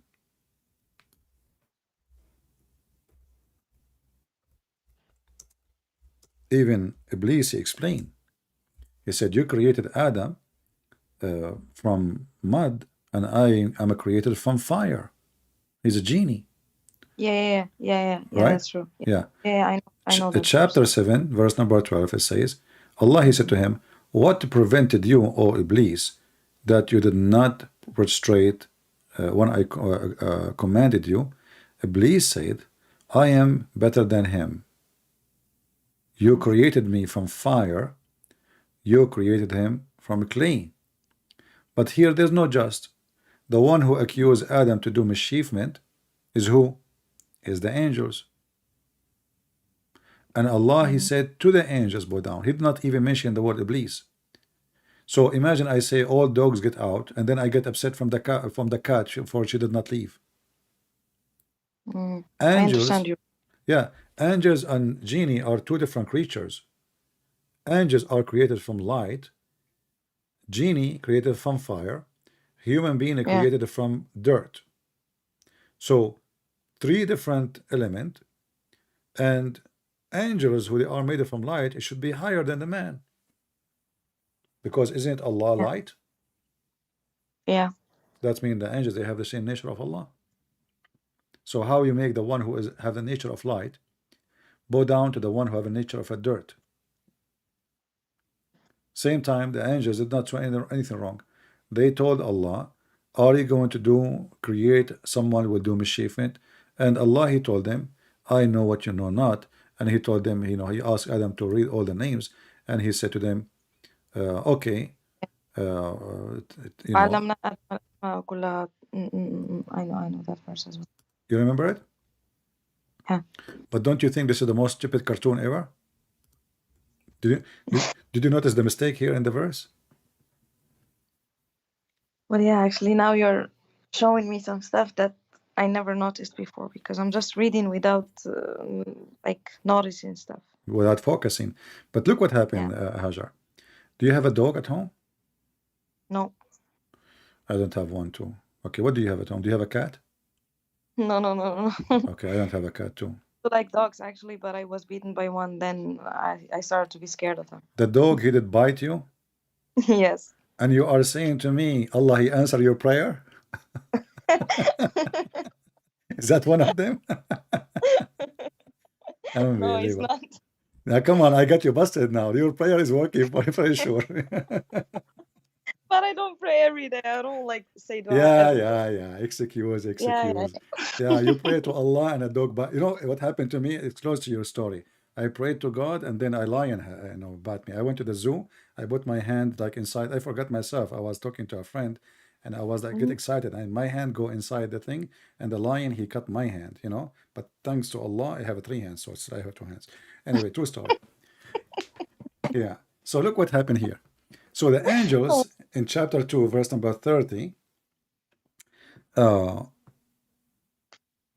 angels, they said to him, he said to the angels, I'm going to create someone to inherit the earth. But how you can inherit the earth? I mean, there is some people live there, which is very weird because Khalifa mean the one who inherit, correct? Khalifa, caliphate, So I'm going to create someone who is going to inherit the earth. They said, will you place therein someone who will do mischievement and shed blood? And we are the one who glorify your name. Allah got upset, and He said to them, I know what you know not. And then Allah, now He went to His office. He's upset because I told him, he like challenging his authority, that what a stupid mistake you are making. You are making Adam who is going to do mischievement. And here you ask yourself, how the angels even know? Which is strange. And then he taught Adam the names of all things. Then He placed them before the angels and said, tell me the names of those things if you are truthful, not right. See the translation here? They lie. Because in Arabic it says, read with me, in kuntum sadiqeen. What in kuntum sadiqeen mean? Truthful. Exactly. So they lie in the translation. So yeah, I told my friend because he doesn't speak Arabic. I told him like, don't look at the translation. exactly. There are billions. They lie in purpose. No, Hajar, they lie in purpose, you see, because if we say the reason they hide it, because if we say if you are truthful, that means the Quran accused the angels to be a bunch of liars. Right? Yeah. And if the angels are not truthful, then where Muhammad he received the Quran from? From the angels, from Jibreel, correct? From Jibreel, yeah. That means Jibreel is one of the angels too, correct? Yeah. Okay, that means he's not truthful. So how we can trust the delivery of Jibril, Mr. Fax? If the angels, all of them, and the one who's accusing them not to be truthful is Allah.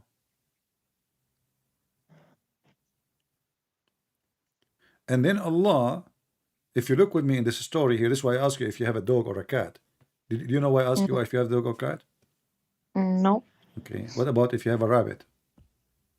I don't have any pets. And you are making it hard for me. So, okay, so if I have a cat, let me put a picture of a cat in the screen. And I ask you, Hajar, what is the name of my cat? Let us see what you will say.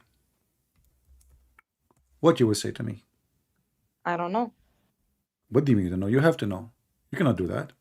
I can't know. No, you need to know, because let us say now you are the angel. I will put you in the place of the angel, all right? And I will put this cat in front of you, and this is my cat, and I will ask you, what is the name of my cat? You cannot tell me I do not know. I mean, you are doing the same as the angels now. So are you sure you do not know? No, I don't know. Okay. This cat is called Fufu. Oh. And Allah, He put the cat in the front of the angels. And He asked them, what the name of this cat? The angels, they give up. They told him, Doo. They said no. Shushu, no. Hoo, no.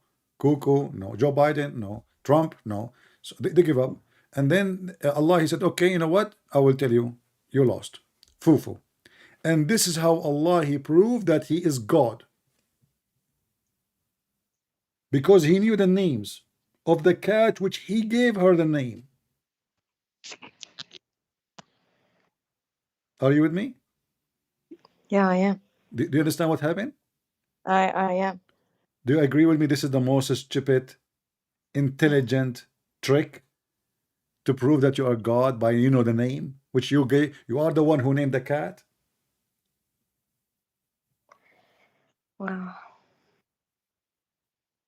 Is it possible that this silly stuff is coming from God? Like, what is the name of my dog? You do not know the name of the dog, so I'm God?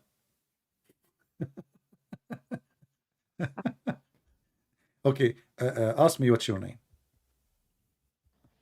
What's your name? No, I'm not repeat. I ask me to ask you what's your name. Okay. Ask me what's my name. Okay. No, you're not getting it. I'm saying ask me to ask you what's your name. So say to me, what is my name? say to me, what is my name? I will tell you I'm God. Your name is Hazar. How I know? Takbir. Wow, that's amazing. So now your mom is God because she is the one who gave you a name, and your dad, I mean, this God is the most idiot, funny, silly. This is not even high school, intelligence. What do you mean he told them the names? So if now he wanted to prove to them that he knew what they know not. How? By teaching Adam the names? And he asked the angels, what is the names? And now the angels, they do not know the names. That means he is God and they are not truthful. What about we do the opposite? You tell them go and give names to anything you want and come to me and tell me what the names we gave in our head, and then I will tell you. That will make sense. But you are the one who gave the names to that cat and the dog, and then you ask them to give you the names, and that how you prove that you are the all-knowing God. And look, the angels, look like they are a bunch of stupid. They said to him, wow, glory to you. We have no knowledge except what you have taught us, which is a contradiction for the story, because he said only to them, I'm going to create a human being.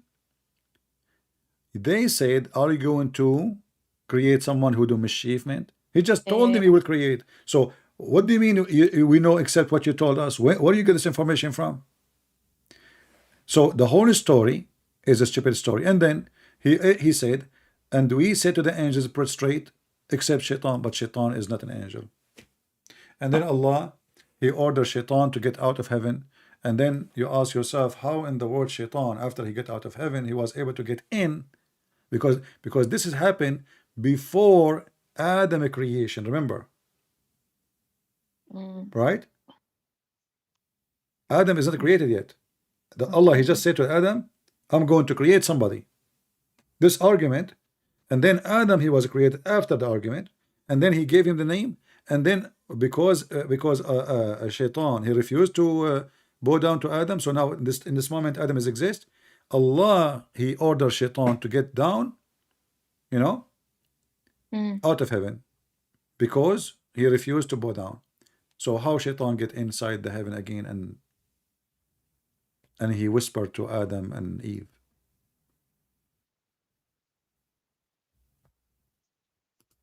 He was sneaking around. I don't know. You can sneak around the fence of Allah. No, you can't. This is so confusing, like for real. Oh my God. This is not confusing. This is, come on, you know, Hajar, you are just trying to let yourself No, say Feel what. you feel everything you like you've heard. It's It's crazy, isn't it? This is not from God. I mean, this is a book. This is a book of Mickey Mouse cartoon for kids, like 6th grade. This is not a book for adult. This is just a silly cartoon.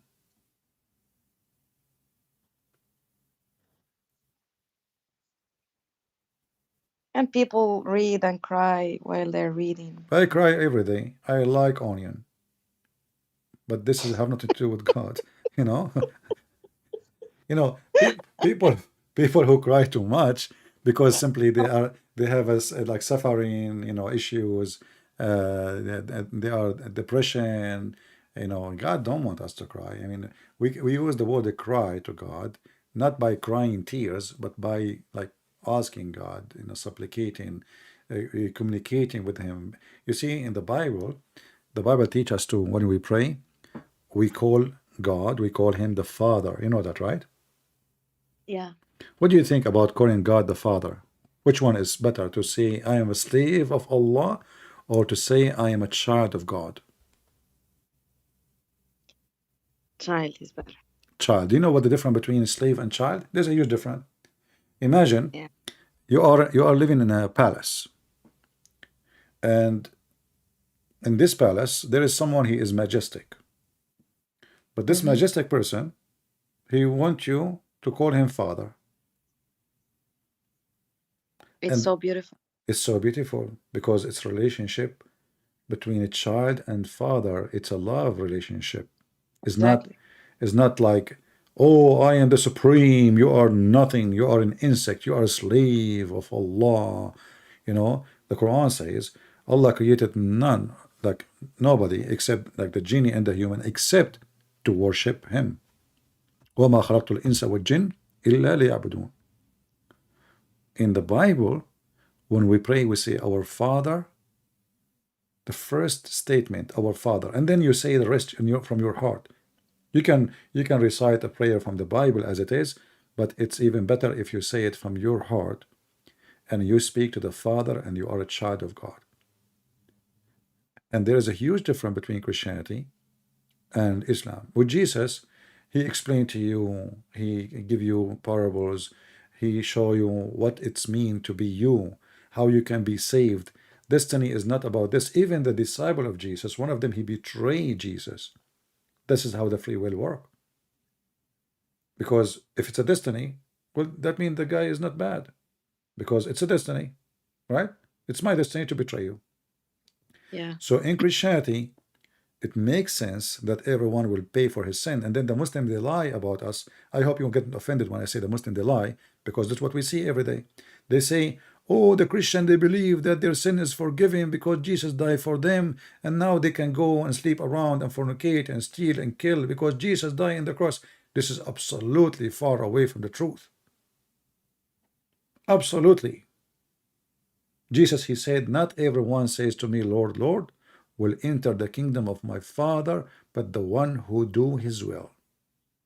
So you worship Jesus day and night. You pray to Him, but you don't do His will. You don't belong to Him. Jesus said to them, they say with Him, but Lord, we did even miracles in your name. He said, depart away from me. I do not know you. You did that for your own glory. So in Christianity, you are not a slave of God, you are a child of God. Even the Quran, there's a verse in the Quran, and this is showing you that the one who wrote the Quran is an idiot. Again, you know, when we say as a Christians or the Jews, when we say we are children of God, we don't mean that God, he married our mother, right? Yeah. I think only idiot would think this way, right? I mean, this is silly even to say it. But Muhammad in the Quran, he said, you know, in chapter 5, verse number 18, وقالت اليهود والنصارى نحن أبناء الله وأحباؤه قل فلما يعذبكم بذنوبكم. I mean, look at this stupidity. What does this have to do with this? The Jews and the Christians, they say, we are the children of God. Say, supposedly Allah now is being smart. Say, well, if you are, so why he punish you for your sin? Have you ever heard of cities? You know, do the father punish his kids if they do something wrong? He does. Yes. Actually, if you don't do it, that means he's bad father, right? That's true. That's mean he is letting you be loose like an animal and do as you wish, and he will not teach you how to behave. And he said, how come he punish you for your sin? He should punish us for our sin. So Muhammad, obviously, he got it wrong. And not only that, he continues saying, nay, you are but a human being. So Muhammad, he think by saying we are children of God, he think we are saying they are like God. He had, you know, he married my mother and they have a son. It was as me. Nay, you are just a human being. Those who has a, huh? I want to ask you something. I can So based on your research, your understanding and knowledge, what do you think, like, the Quran is what the Quran was written by who? So, and those words, like, from who? Yeah, you see, first of all, I believe that the Quran is not written by one person. In certain part of Muhammad life, there's a guy, his name is Waraqa ibn Nawfal. I don't know if you heard of him. Waraqa is the real father of Muhammad. And even when Waraqa died, Muhammad, he tried to commit suicide many times. And this is telling you what is the relationship between Muhammad and Waraqa. And not only that, it says in the hadith that when Waraqa died, even Muhammad stopped receiving Quran. And here we need to ask ourselves, do you think that God will be infected by a death of an old man? His name is Waraqa. Who is he? He's nobody, you know. I mean, why a revelation will stop coming? Because Waraqa, he died. This is Sahih Bukhari in front of us, and I will put it for you on screen. It says here, it's explained who is Waraqa, and he was, etc. Waraqa was a son of, etc., uncle of her father, Khadija, and then he became a Nasara, the Christian, Nasara, and he used to write the Arabic writing, of the gospel. Do you see it?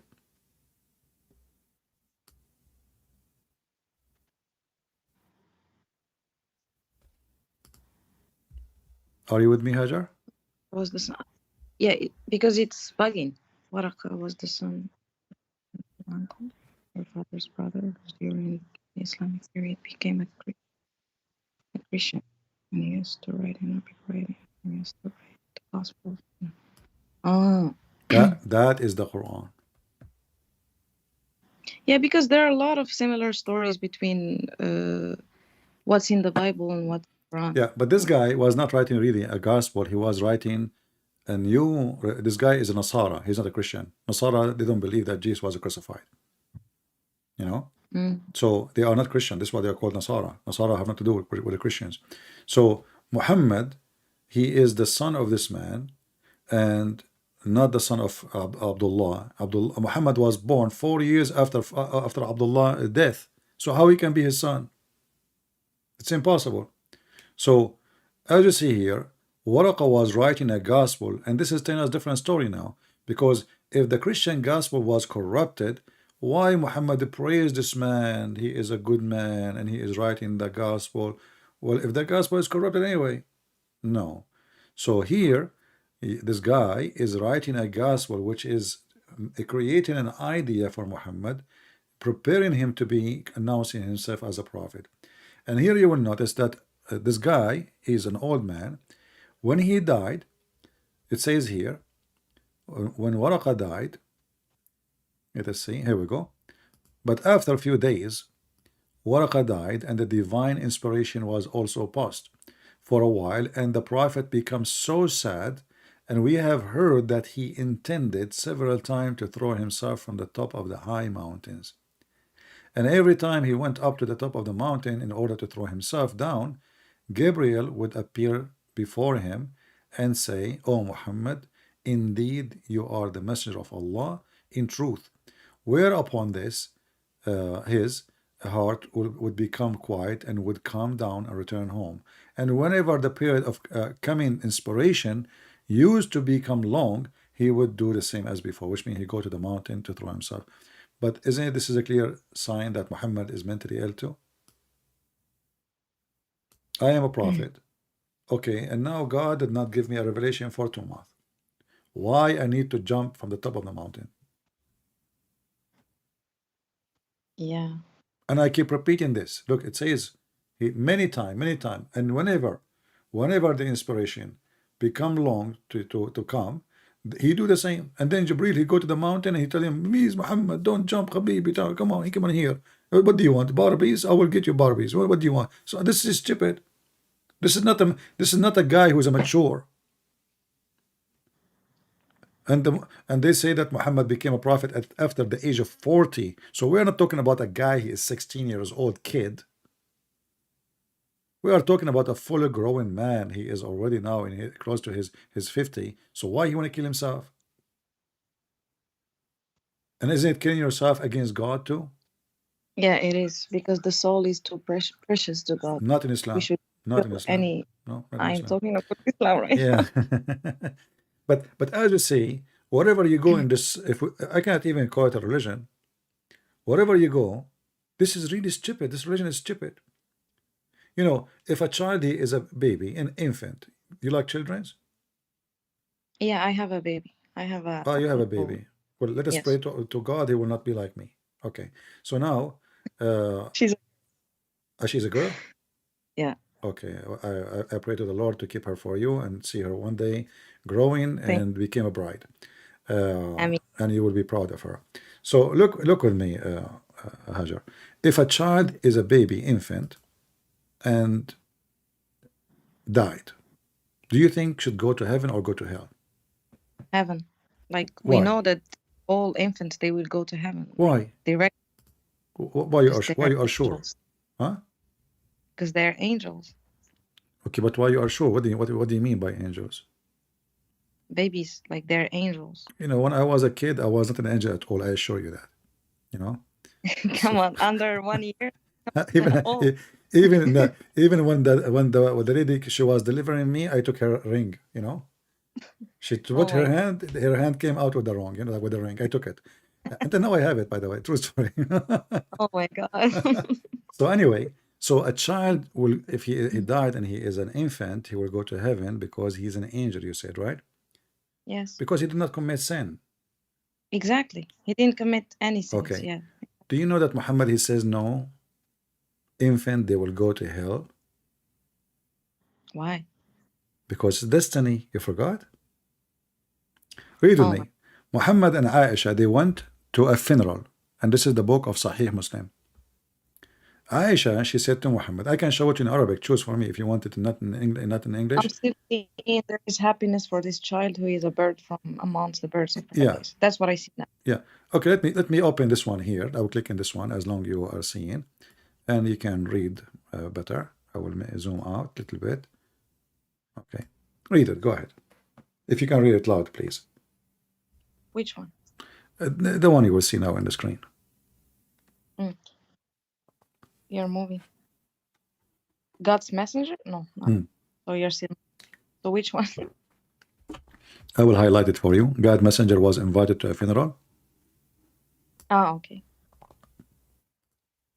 God's messenger was invited to the funeral of a boy who belonged to the Ansar, and I said, Messenger of God, This one is blessed. He is one of the young ones in paradise. For he has done no evil, being too young for that. He replied, It may be otherwise, Aisha, for God has created some to go to paradise doing so when they were still in their father's loins, and he has created others for hell doing so when they were. What? Can you believe it? Is this? Oh my God. Yeah, this is Sahih. This is Sahih. Here we go. Sahih. See? Sahih.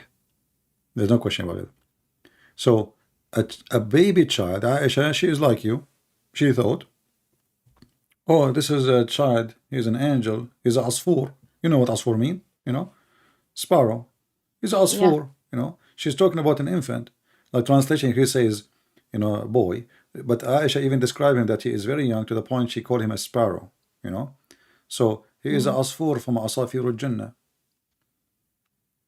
Even I'm surprised that in the translation they took that word. Look, in Arabic, you see it. It says asfur.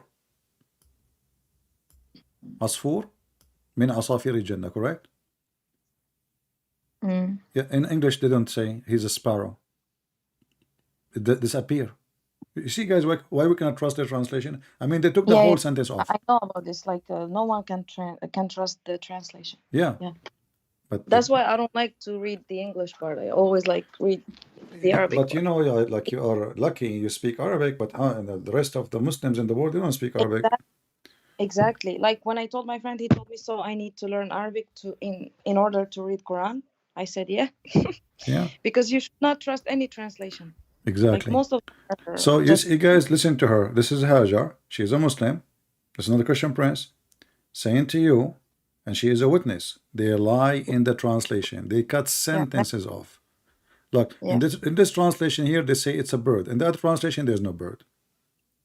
So, what do you think? A child who did not even reach the age of committing sin. He is a bird. He is a sparrow in heaven.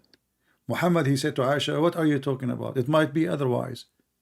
Because Allah, He created people who go to hell when they were in their father backbone, not actually lions, as it says. It says backbone, aslabi abaihim. So Muhammad is teaching that you can go to hell even if you are an infant, and you But I can accept that. might go to heaven. So Aisha, she thought he would go to heaven guaranteed. He said, no, no, no, no. That this has nothing to do with committing sin. It's a destiny.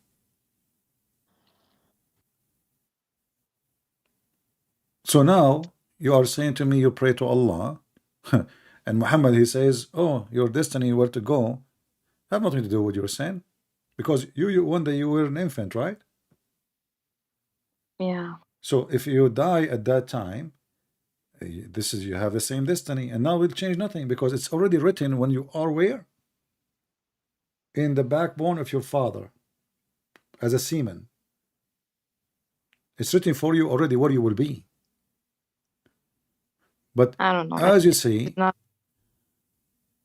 somebody saying to me you are an ex-Muslim. No, she isn't. She is not an ex-Muslim. She is not an ex-Muslim. No, I'm still Muslim. But I hope she will become ex-Muslim soon. I don't think that's gonna be easy. Even though I don't know a lot of stuff, but I don't know. What I know, it's making me feel comfortable. What like my parents taught me. Even though like everything you're showing me now, it's confusing. But as I say, Hajar, I'm not showing you. I'm not making speech, right? It's there. Like, I know it's there. It's exactly in the front of your face. So I'm not making things up. I mean, this is so clear. And there's other hadith actually. Muhammad, he said that there is, he speak about how Allah, He created the baby. You see, it says like from the backbone of your father, you are created to do, or what to do, what not to do, where to go, to heaven or to hell. But Muhammad, he made it clear that you might do the act of people of hellfire all your life. And then what is written by Allah for you will take over and you will go to heaven. And the opposite. You know, Mm. if you read this one with me, it says here, let me wait for you. Let's see which one.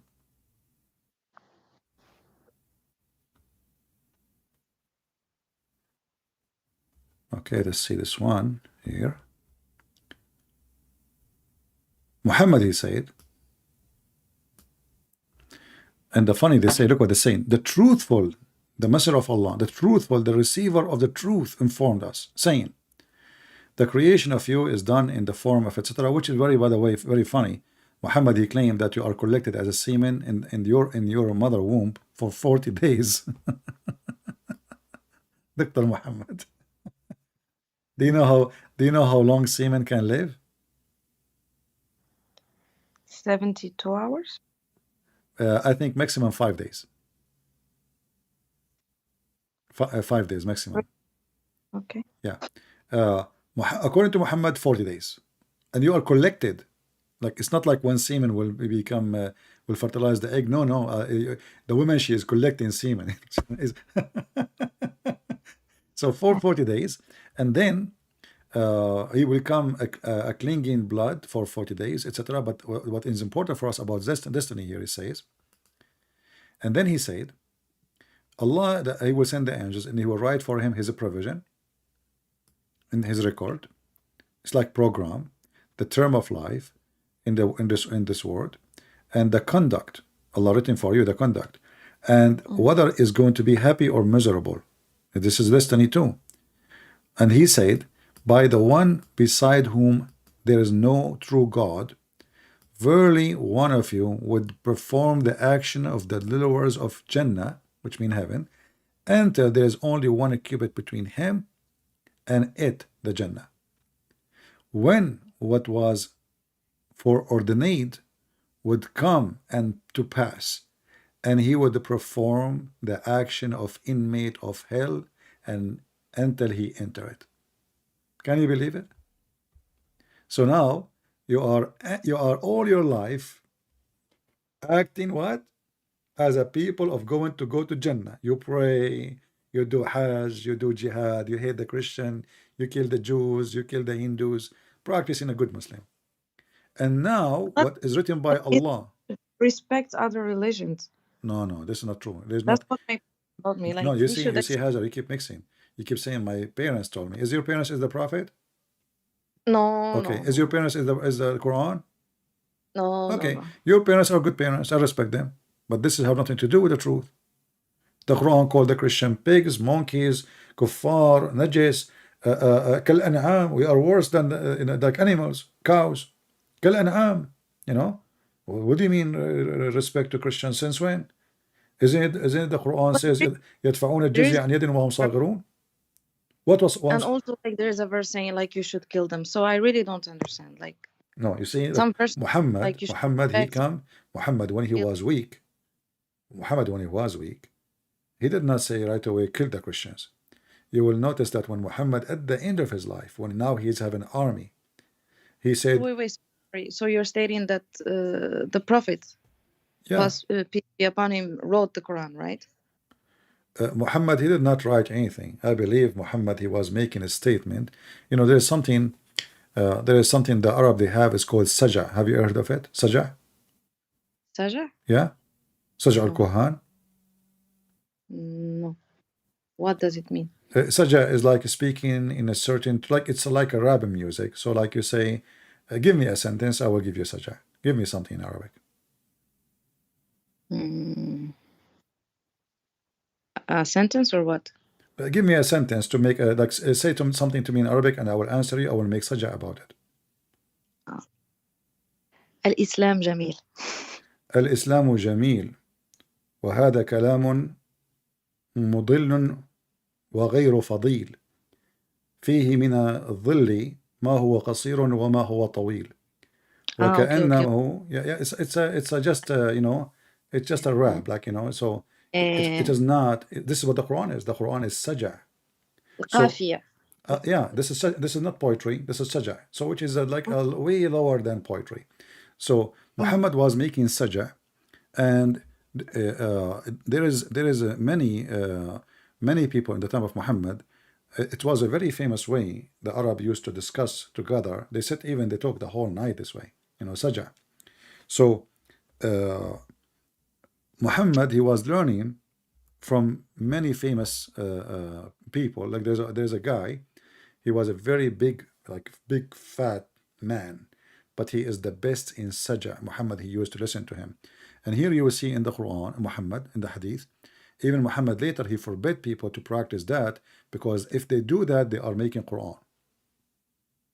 And here in the Arabic it says, هذا من إخوان الكهان من أجل سجعه الذي سجع.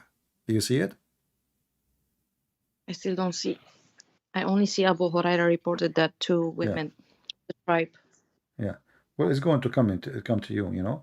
So the Arab, they used to do the saja, and Muhammad, he just, the Quran is a saja. So Muhammad, he is not really writing anything. There is some he learned from Waraqa. Waraqa, he died, and now Muhammad, he continue. This is why you find the Quran have too many different. إنما هذا من إخوان الكهان من أجل سجعه الذي سجع. You see it? And here the translation is speak about that this is like a kind of a speech which is nice, you know, soothsayers. They translate that, the brothers of soothsayers. So this is a very well-known speech the Arabic used to practice, the Arab, and people love it. And Muhammad, he just did the same. And then after that, he forbid anyone to practice this, because that will be making Quran. And this is why the Quran is useless. The Quran is meaningless. Uneducated person. Huh? The Prophet was uneducated person. No, this is not true actually. The Muslim, when they say that, this is because of their ignorance. You see, when you say to me he wasn't educated, based on what? You mean like he never knew how to read or how to write? Okay, first of all, education have nothing to do with being able to read or write. You know, because I can learn from somebody educated. He can read and learn, and I put it in memory. But this is not even the issue. Nowhere in the Quran it says Muhammad do not know how to write, how to read. But because the Muhammadan always, they have a very awkward understanding for the religion. They say, it says in Arabic, An-Nabiyul Ummi. Yes. But Ummi doesn't mean, the Ummi is coming from the Bible, Gomai, which mean the people who have no book, the pagans. If you go to chapter 2, verse number 78, it says, and there among them illiterate who know not the book. Do you see it? Not yet. Yeah, it's going to come to you. Yeah, chapter 2, verse number 78. وَمِنْهُمُ أُمِّيُّونَ لَا يَعْلَمُونَ الْكِتَابَ إِلَّا أَمَانِي. So who is the Ummiyin? Is not the one who don't speak Arabic or don't know how to read Arabic or to write. The one who do not know the book. The book of what? The book of God. But in Arabic, Ummi means uneducated. No, mean ignorant. And actually the word Arabic Ummi is coming from the Hebrew, which means from the Umam. The Umam. So the Jews, they are the chosen people of God. So anyone else is not from the Jews, he is from the Umam, which means from the nations. He is not from their nation. He's a stranger. So Ummi, like, you know, in Arabic we say, you say what you call your mother right? Yeah. Okay, is coming from what? And there's Umam, correct? Umam. Is mother, Umam is nations, correct? Yeah, that's true. Yeah. Why? Because you belong to someone else. So you belong to your mother. That's where you came from. And when when it's about society, you belong to that society. You belong to that nation. So the Quran make it clear that those who do not know the book are the Ummi. Which book? The book of God. And this is why you see the verse after it says, we to those who write the book with their hands. So obviously he's not talking about people who they are illiterate. How they are illiterate and they are writing book by their hand. So this is why in the Quran call us what? Ahlul Kitab, people of the book, correct? Yeah. But is it possible that all the Christians since time of Muhammad they know how to write, how to read? No.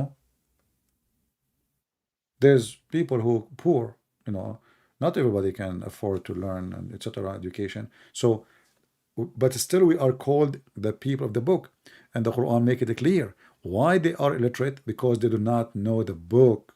Which book? The book of God. And you can read the interpretation. So nowhere in the Quran says Muhammad is illiterate in the meaning he do not know how to write, how to read, but Muhammad is from the Gomai. He is a pagan. As an example, different verse I will show you. Chapter 3, verse number 20. It says, فَإِنْ حَاجُّوكَ فَقُلْ أَسْلَمْتُ وَجْهِي لِلَّهِ etc. And then وَقُلْ لِلَّذِينَ أُوتُوا الْكِتَابِ وَالْأُمِّيِّينَ. Do you see it? This is clear now. Yeah. So the Quran's separate between two groups. Those who have a book, and the rest are called what? Ummiyin.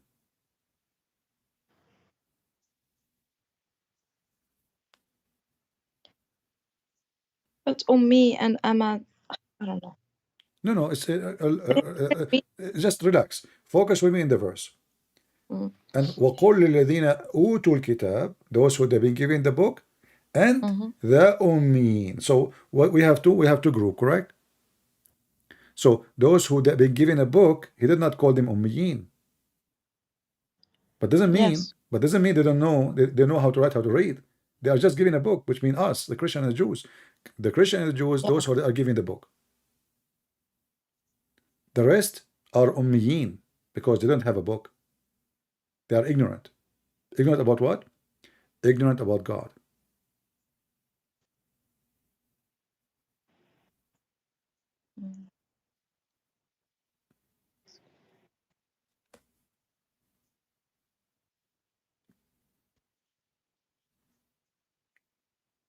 Are you with me? Yeah, yeah. So what do you think? What I said is convincing, or still you are confused?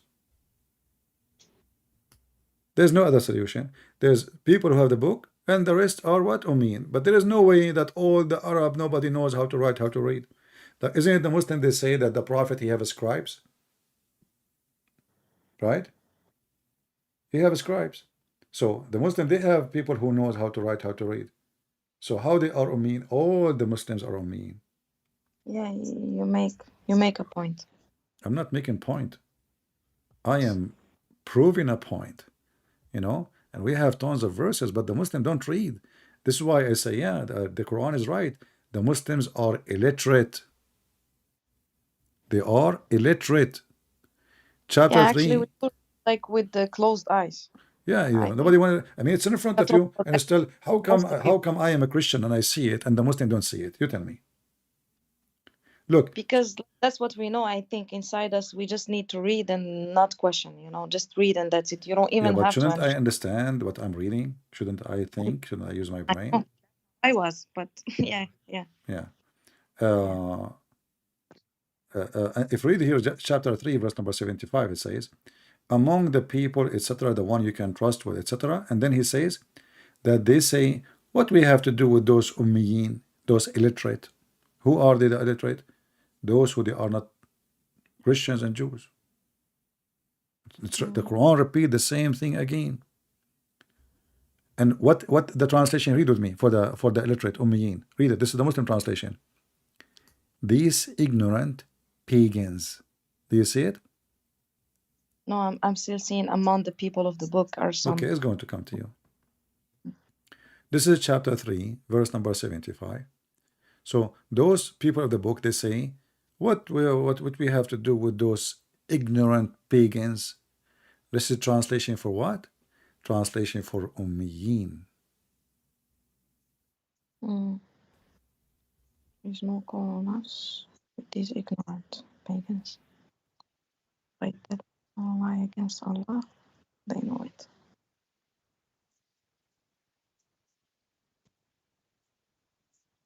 And this is in Arabic, you see? Look at the word.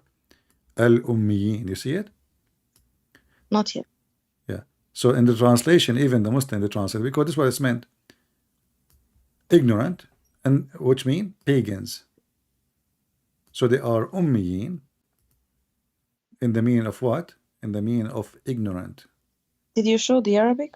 Yeah, I'm showing it in Arabic. It's going to come to you. Oh, okay. And here it says in the translation, ignorant pagans.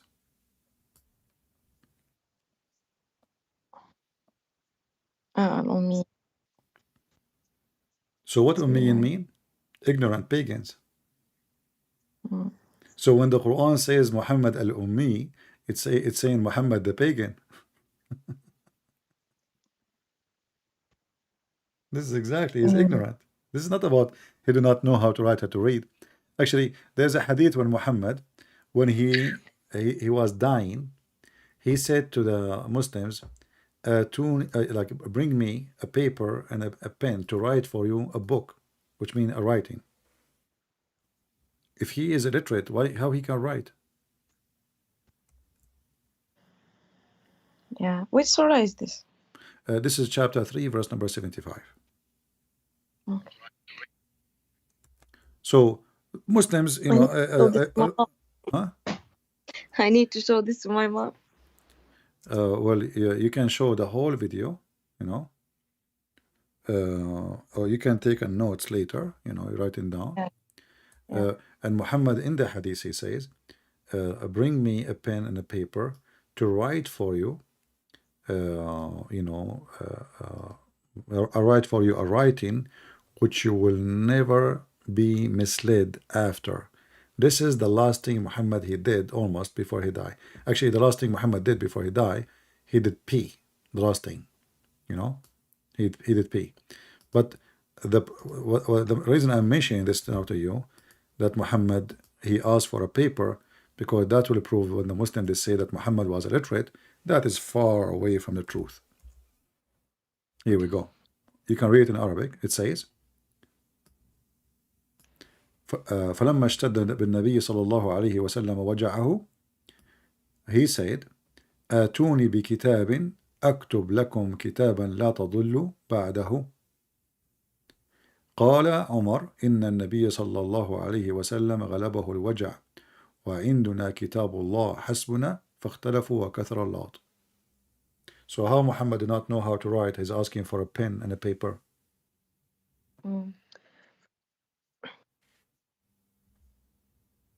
But you know why I don't like listen to these? Why I don't follow the Sunnah? Because it's always حدثنا يحيى بن سليمان قال حدثني. But the Quran is the same. The Quran is حدثنا. No. You see, you're mistaken. The Quran is حدثنا. Do you have the Quran with you? Yes, I have. Okay, there's a page. It's called page A. Page A. Look for it. It says this Quran. I don't have it in English. Like I have it in Arabic. In Arabic. I'm talking about Arabic one, not the English one. The Arabic one. Page A. ألف يعني ألف, you know. It says هذا القرآن يوافق رواية حفص ابن عاصم ابن etc. according to Uthman,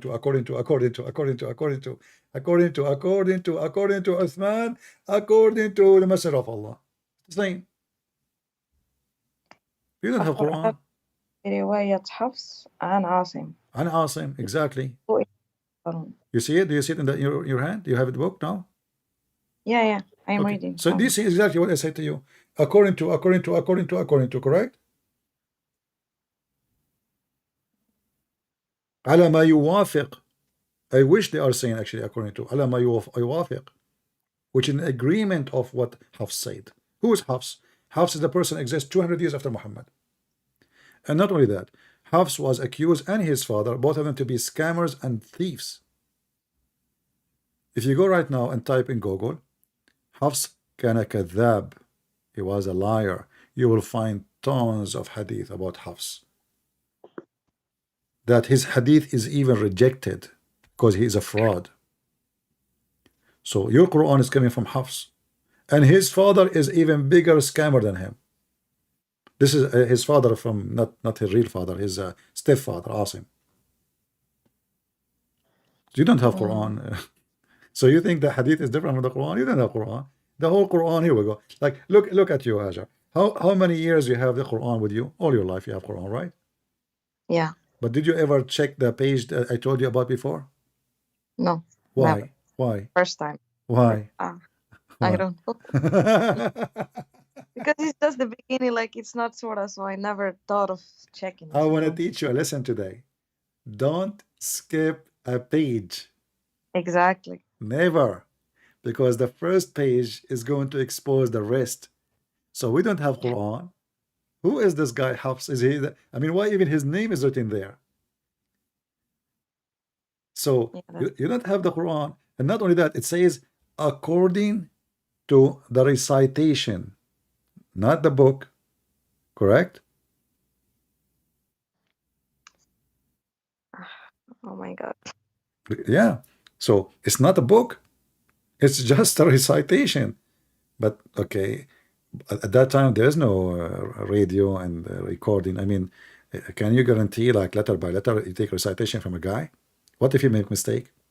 Same time, what is the Yeah, book? exactly. Mm. Why there's no Because book? just put a line of people, make a big line, and then say a word to someone. It will become another word if you hear from the last one. So it's always changing. That's why we have Especially in Arabic, exactly, yeah. especially in Arabic, like you And know, in all languages, actually. yeah, no, Arabic is very. I mean, we study Arabic all Oh, our life, and then when you read, you know, you might make a mistake. yeah. I will give you an example in the Quran. Do you know that the Quran speak about the seven sleepers? Seven what?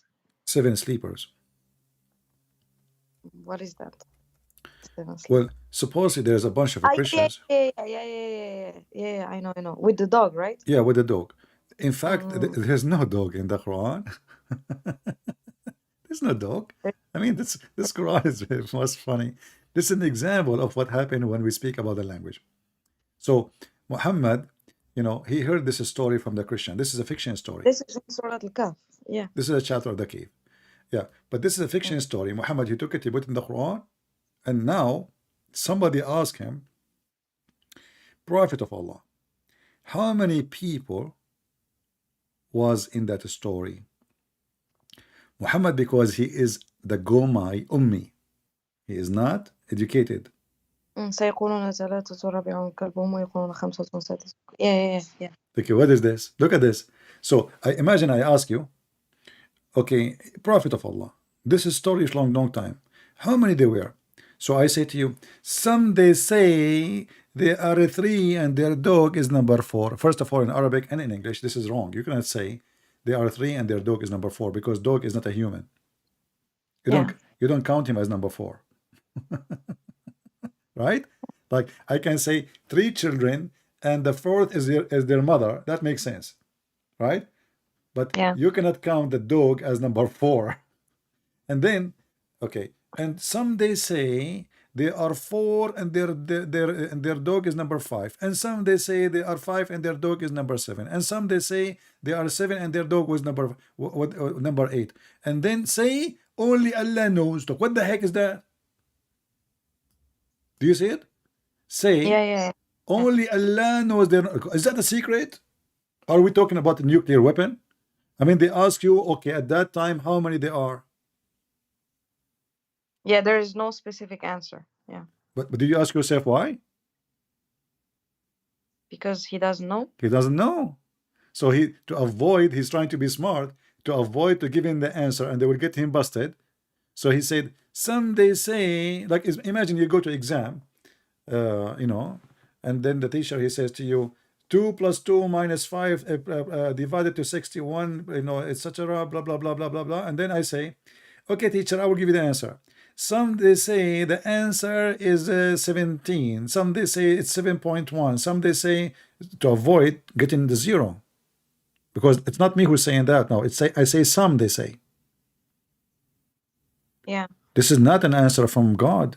Especially the one who's talking is Allah. And to make it even more stupid, look what he said. Not only he says, my Lord know the best their number, he says, and a few others they knew. So if even there is people who knows the number, and Allah he knows, why you don't tell us the number? So what is the answer now? Maybe because he didn't get the wahi. He isn't. What?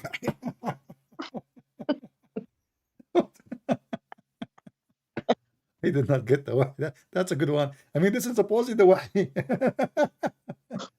This is the answer now. This is not like he's possibly he will get the answer. So,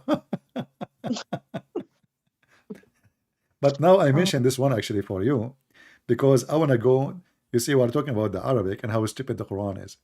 You see the word kalbahum here in Arabic. you didn't switch to the Arabic yet. Yeah.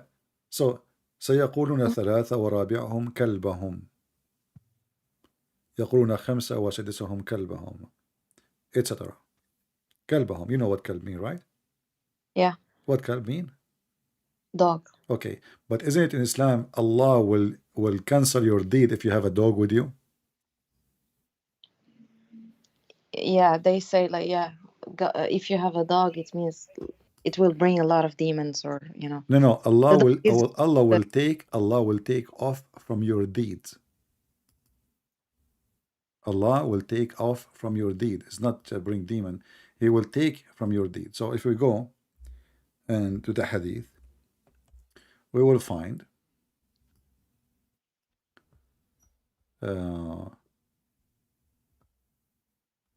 all those hadith about the dog. Let us see. And by the way, Muhammad, he described women the same as dog. You know that? no. Muhammad, we will go back to that now. So Muhammad, he says, الملائكة لا تدخل بيتا فيه كلب ولا صورة. Angels will not come into a house, have a dog or an image. And then Muhammad, he mentioned the deeds of the dog. Okay, let's see. All those hadith about dogs. I mean, this guy, he hated dogs to death. Yeah, obviously he have a phobia with it. Let me find an easier way to find the hadith. Let's type qirat. Each day you have a dog in your home, Allah will cancel one qirat from let us see, where is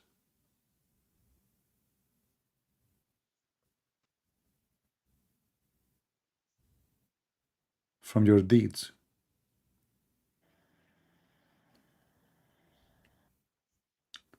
Here we go. The Messenger of Allah is saying, anyone acquires a dog except a sheepdog or the one trained for hunting, 2 qirat will be deduct from his good deeds a day. Do you see it? Qirat. So Allah will take 2 qirat from your deed. It's like a kilograms, you know. So it's like a way to measure things. So it's confirmed in Islam that if you have a dog, that's a bad thing. But now we have in the Quran, those 7 sleepers, they have a dog with them. And he stayed with them for hundreds of years. So how it worked this way? How dog is najis, dirty, and now this dog is with those people. That means it's a blessing from Allah. But the fact the Quran never said the word kalbahum. The Quran says kali'ahum. Kali'ahum, which means their provider. It's an angel. This is why the Quran says basitun zira'i.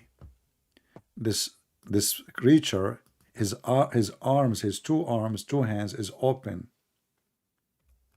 Have you ever heard of a dog have arms? Dogs have 4 legs, right? Yeah. So when the Quran says in the same chapter, basitun zira'i, the Quran no way is talking about a dog. The Quran talking about an angel, and this is what the original story says.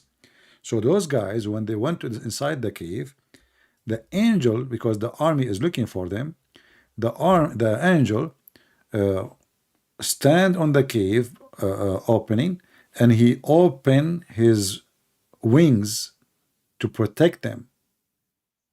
And remember, the one is chasing them is an army.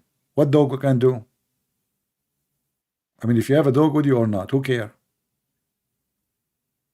So in chapter 18, verse number 18, it says, you think that they are awake, but the fact they are asleep, and we flip them left and right, and their dog, his arms is too open. And the Muslim translation, they say his two foreleg. That's false translation. You speak Arabic.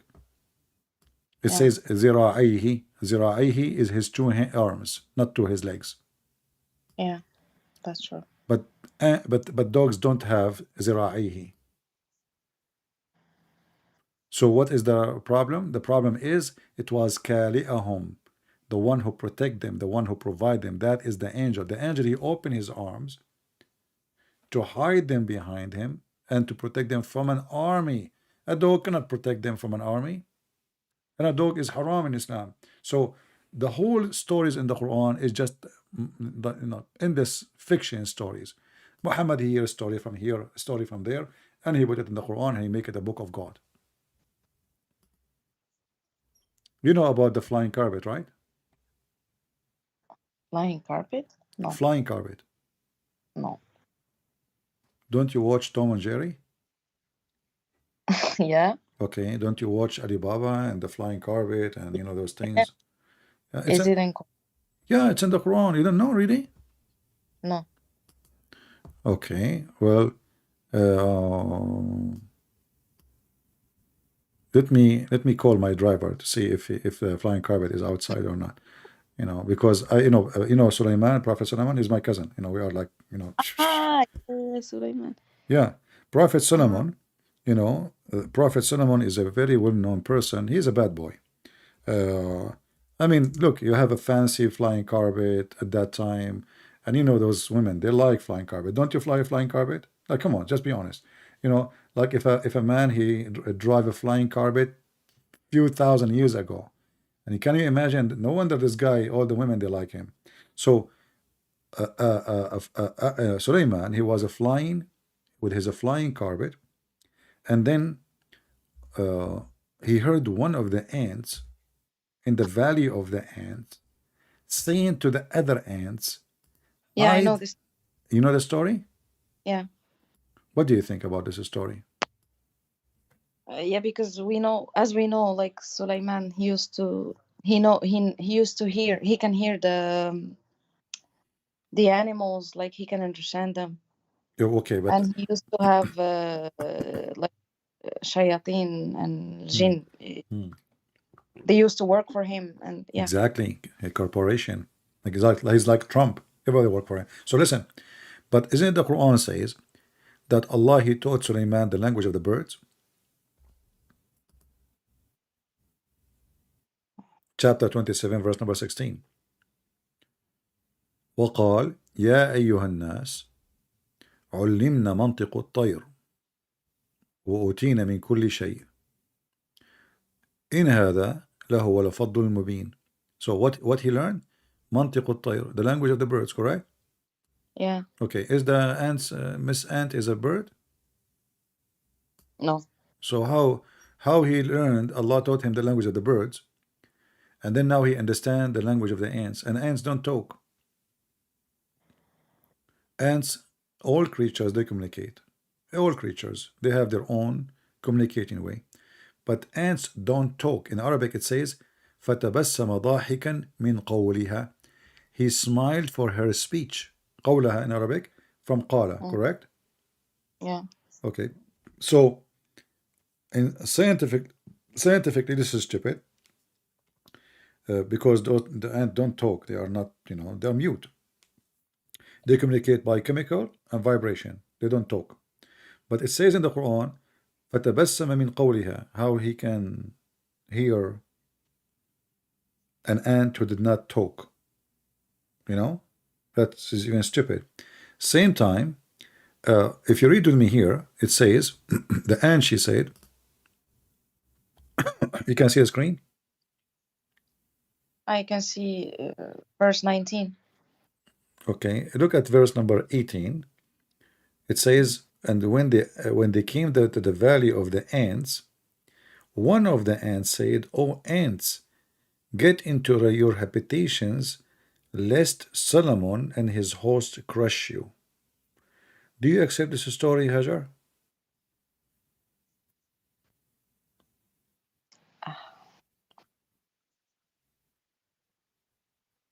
I'd rather not share my opinion because Why you don't share your opinion? So I'm losing my voice all this time with you, and you don't want to share your opinion with me? no, not with you, not with you, because that's like my mom stopped me from sharing my opinion when I was young. So she was like, just if you say that, you are kafira. So So are you saying to me you became a kafira? no, no, no, not Well, it saying it. sounds like it because now you don't want to share your opinion because your opinion will make you kafira. So Exactly. That's what, because that's what my mom used to call me, okay, kafira. so I get it now. So you don't accept this, correct? I don't agree with a lot of things actually Yeah, but in Quran. I not don't only agree you with you don't agree. I mean, this is like stupid. really they don't make sense to me. But But Hajar, I just isn't it this is stupid? Let's be honest here. You know, I mean, did you notice something funny here in the verse? Beside like the he speak the language of the ants and the ant she talk. Did you notice something so silly?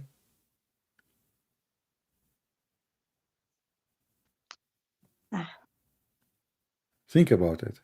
Beside that the ant she is talking and he heard her and he smiled, you know, she mentioned his name. How in the world the ant she knew the name of the guy?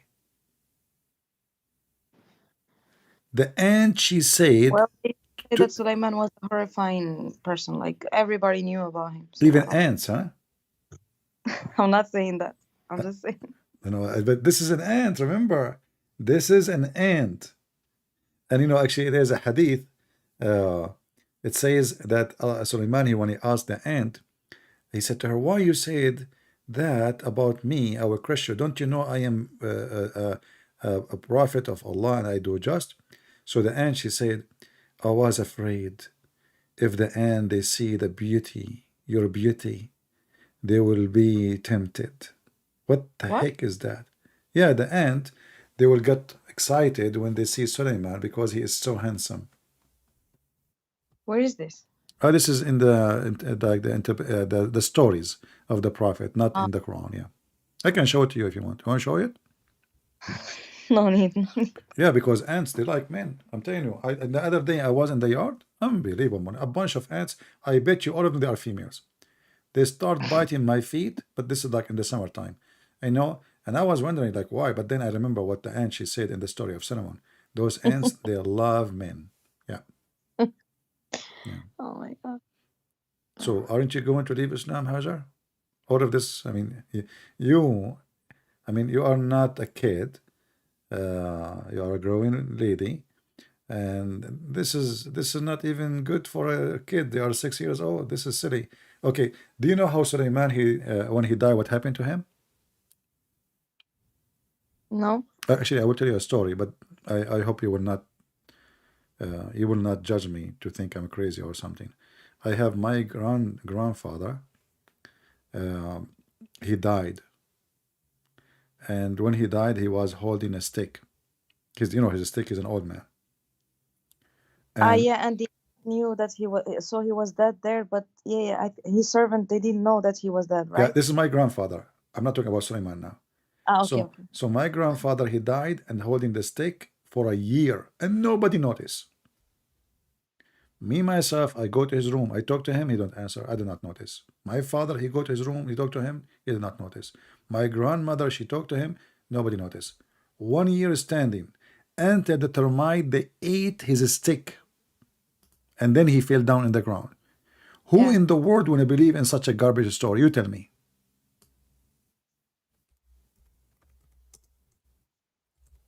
This is a story Yeah. written by God. This is not hadith. This is Quran. So nobody noticed that the man is dead, huh? Except until the termite they ate his stick. Yeah. What? Yeah, I mean, anyone he have. I mean, you are a smart person, you will not accept such a madness. This is not even good story for kids. Yeah, And and even like the demons said we were still serving him and he was dead. Like yeah, such waste of yeah, time. And yeah, and you know the guy, he's a king. yeah, I mean, imagine the guy, he's in the White House now. People coming, people leaving, and and nobody noticed that the guy is dead. Why? Because he's holding a stick. This is why, by the way, when I go on street, anywhere I go, I take my stick with me. Honestly, I don't want people like I will go live when I feel like I'm going to die. I will go live. I will open the camera. I will hold the stick. Nobody will notice. Actually, one of my admins is an ex-Muslim. He made a video about it because he wanted to have a stick too. His name Sheikh Omad. I don't know if you know him. He's an admin in the chat. So, No, are I you going don't. to believe in this, Hajar? Well, I already told you that I don't agree with a lot of things in Quran. So let us say we are out of Islam. If you don't agree with a lot of things, that means you don't agree with the Quran, all of it, because either we take the book, this is a book of God, this is not an article, so either it is Yeah. from God or it's not.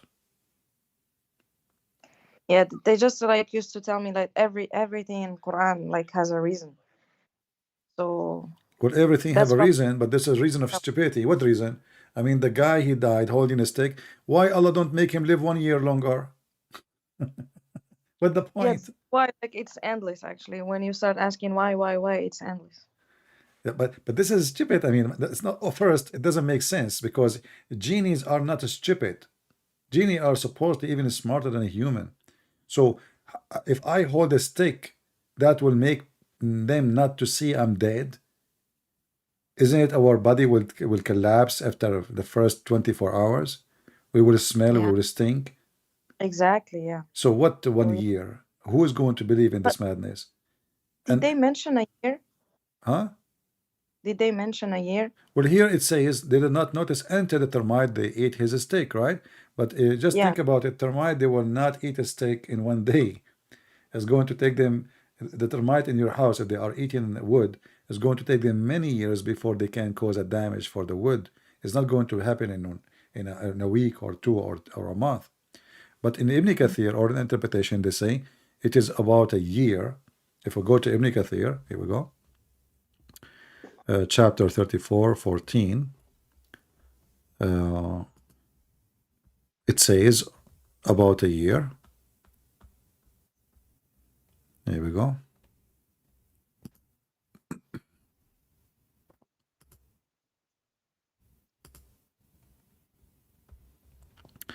This is Ibn Kathir. It says here, when he died, how Allah he concealed his death from the jinn who were subjugated to him for hard labor. He remained leaning on his stick, which was his staff. Ibn Abbas, may Allah pleased be with him, and Mujahid and Qatada and others said, he stayed like this for a long time, nearly a year. Do you see it? I still don't see This is Tafsir Ibn Kathir. the death of my and how I can see the death on this.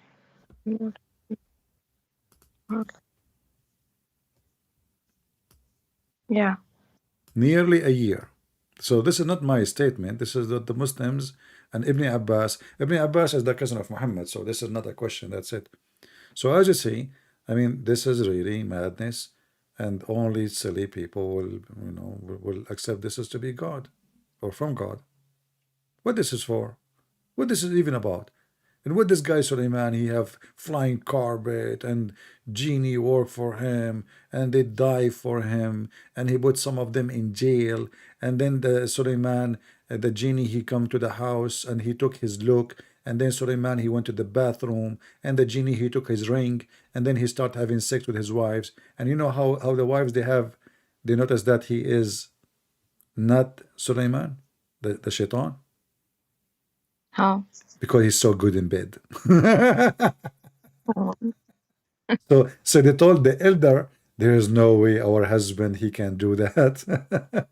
So the elders now they notice that this is going to be Suleiman, And then Shaitan, he noticed that now they discover him. So what he do? He took the ring and he throw it in the ocean. And do you know now how Suleiman he found the ring again? How? He was working as a poor man because Shaitan now kicked him out from the palace. He took his place. So he was working as a porter in the port. He carry fish for people. So a guy, he carry fish to his house. He said to him, if I carry your fish, how what you will give me? The guy, he would say to him, I will give you 2 fish as wages. So Suleiman, he carried the fish for him. And then when he went home, he came and now he have a new wife. So he told her, honey, I got a new fish, you know, and he started happy, like he got a fish to eat. Then he opened the belly of the fish, and guess what he found in the fish? The ring inside. The ring. May Allah bless you. This is a story of God, Hajar. Well, I'm speechless. Yeah, so just say it. I am out of Islam. Come on. I'm just speechless. No, you are not speechless. You are going to say it. Listen, if you don't say it, I have now the ring of Solomon. And I know, I can make your wish come true. I know that women, they like many things. As an example, they like to be beautiful, right? I can now touch the ring and I can make you turn you ugly. Oh my God. I'm warning you. Or if you leave Islam, I will not do anything. You know, there's once I was doing a seminar in the Philippines. I don't know, in the Philippines. I think in the Philippines. Yeah. Anyway, a Muslim woman, she said, what you are saying is not true. You said that only Muslim men, they get reward in heaven. Do you know that the Prophet of Allah said that a Muslim woman, she will be 70 times more pretty? I said, really? She said, yeah. He said that. So what you said is absolutely not true. I said, okay, I will go with you. So you will be 70 times more pretty. She said, yes. I said, okay, I know the story. So you will be 70 times more pretty, and that for every Muslim woman, correct? She said, yes. I said, so Allah will make each one of you X 70 times more pretty. She said, yes. I said, okay, well, wonderful. But this is me. Oh, your baby is crying.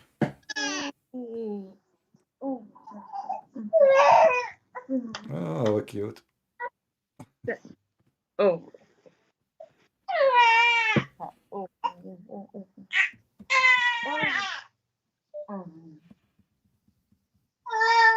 Let me make a sound of a bird for her.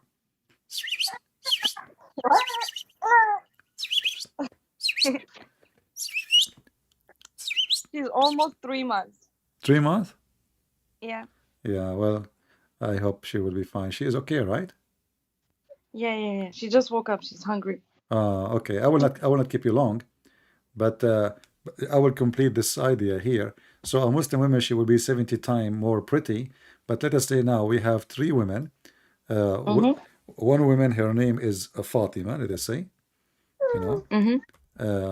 And then other women, her name is Aisha.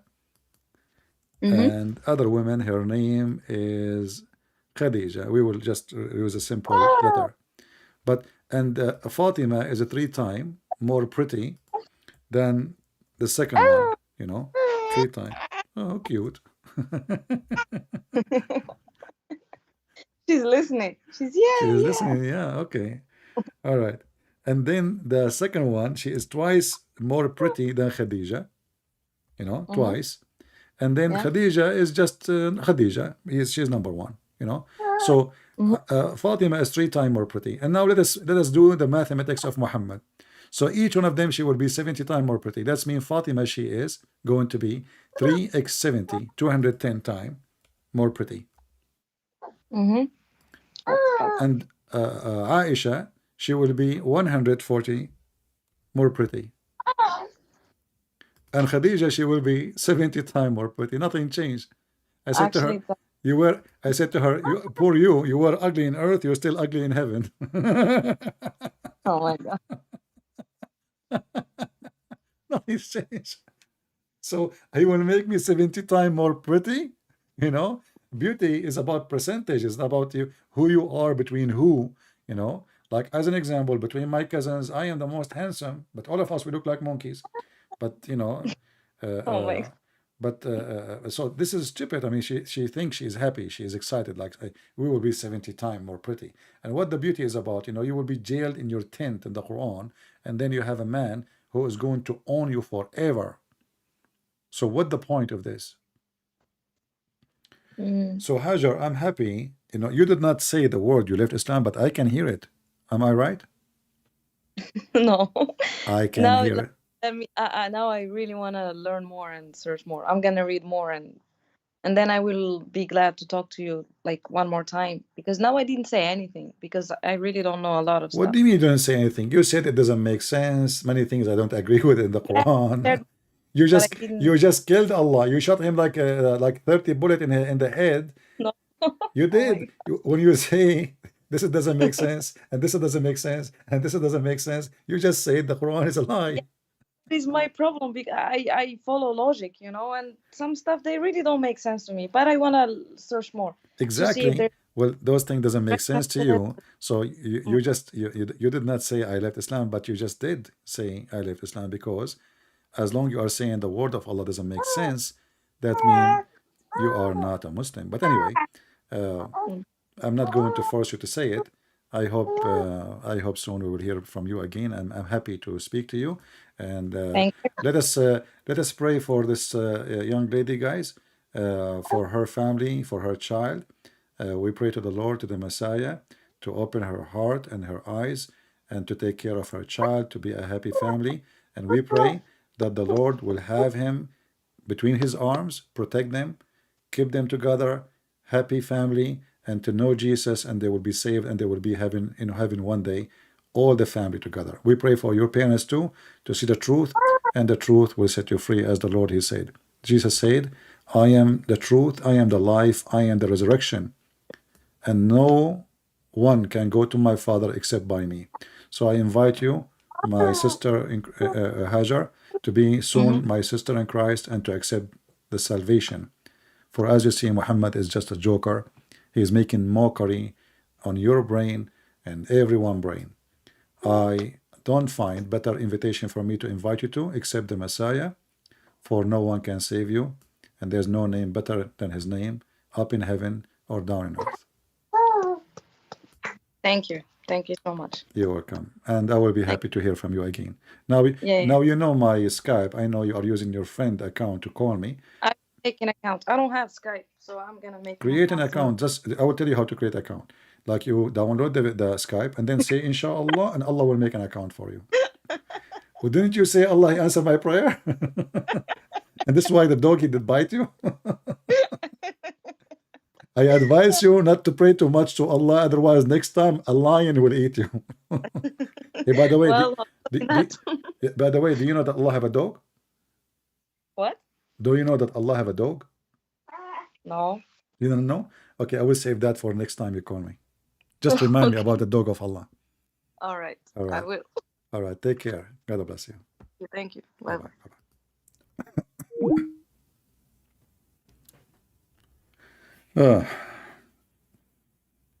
A lot of work, a lot of talk. But you know what? It's worth it. You know, the Lord, He said, the Bible said, that there is a happiness in the kingdom of God for one soul is saved. So we pray that this lady, she will accept Christ soon. I can tell already. I mean, she saw how stupid this book is, you know. So we want her to be saved, and we want her baby to grow between the arms of Christ and to be a child of God, and the mother, she will be the same. All right, guys. I'm not going to keep you longer here. Already, actually, my voice is tired because I spoke for many hours yesterday and today too. And now already we're here for how long? We are here for almost 3 hours. So, and I will do a program with Indonesian Christian groups in TikTok.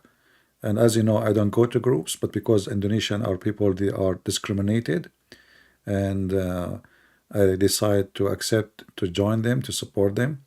Those are Indonesians who live in Indonesia. This is why I want to be with them to answer their question. and that will be this coming Saturday.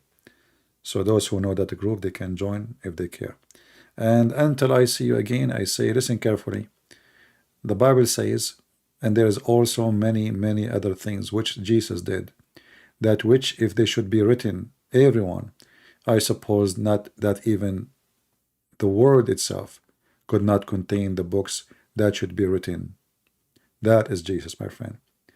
Not a guy is spending the time talking about a flying carpet, an ant, and 7 sleepers, and a dog opening his arm. That is Jesus. While Muhammad was telling fairy tale stories and he could not do miracles, Jesus, wherever he go, he is the miracle himself. Everything he touch is a miracle. People, they just touch his clothes, they are healed. Jesus, he said to the blind, see, he see. The one who cannot walk, he walk. Go and your sin is forgiven. That is Jesus. Muhammad and his God, they are busy telling us fiction, stupid story is not even convincing for kids. A guy dying standing.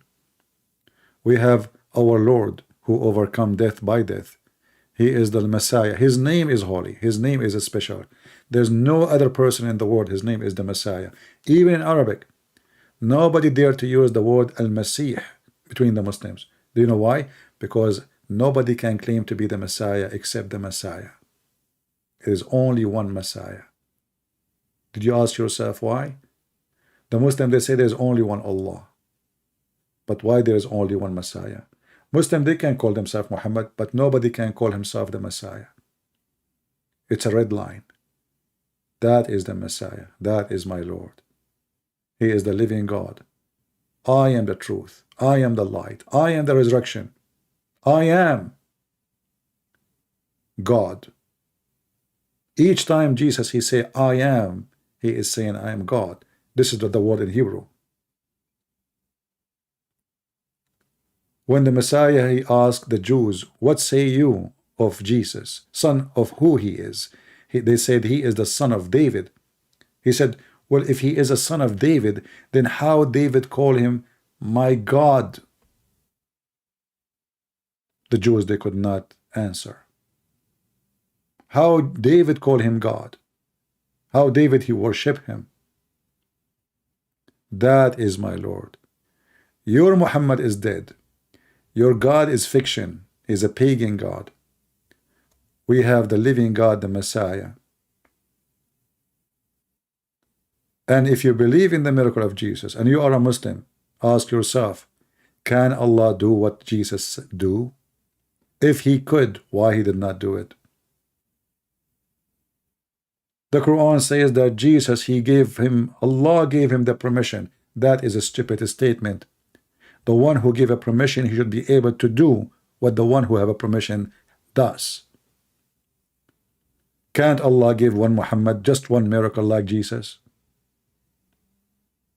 It is a false claim of a false God, of a false prophet, claiming that the miracle of Jesus was a gift from the God of Muhammad, yet Muhammad himself could not get any. So we pray for the salvation of those people. We don't hate the Muslims, and we will not hate them. There's many good people between them. As you see, this lady, she grew up in a nice family. Her parents did not teach her hate, but this is not Islam.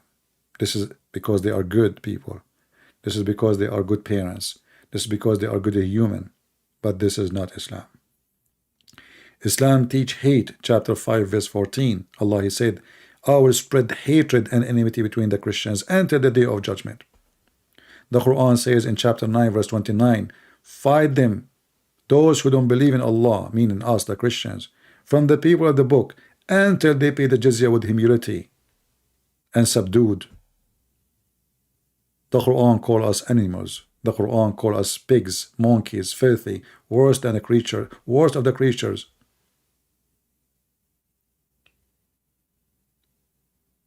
We are not fighting the Muslims. We are fighting the devil, which is in the person of Muhammad.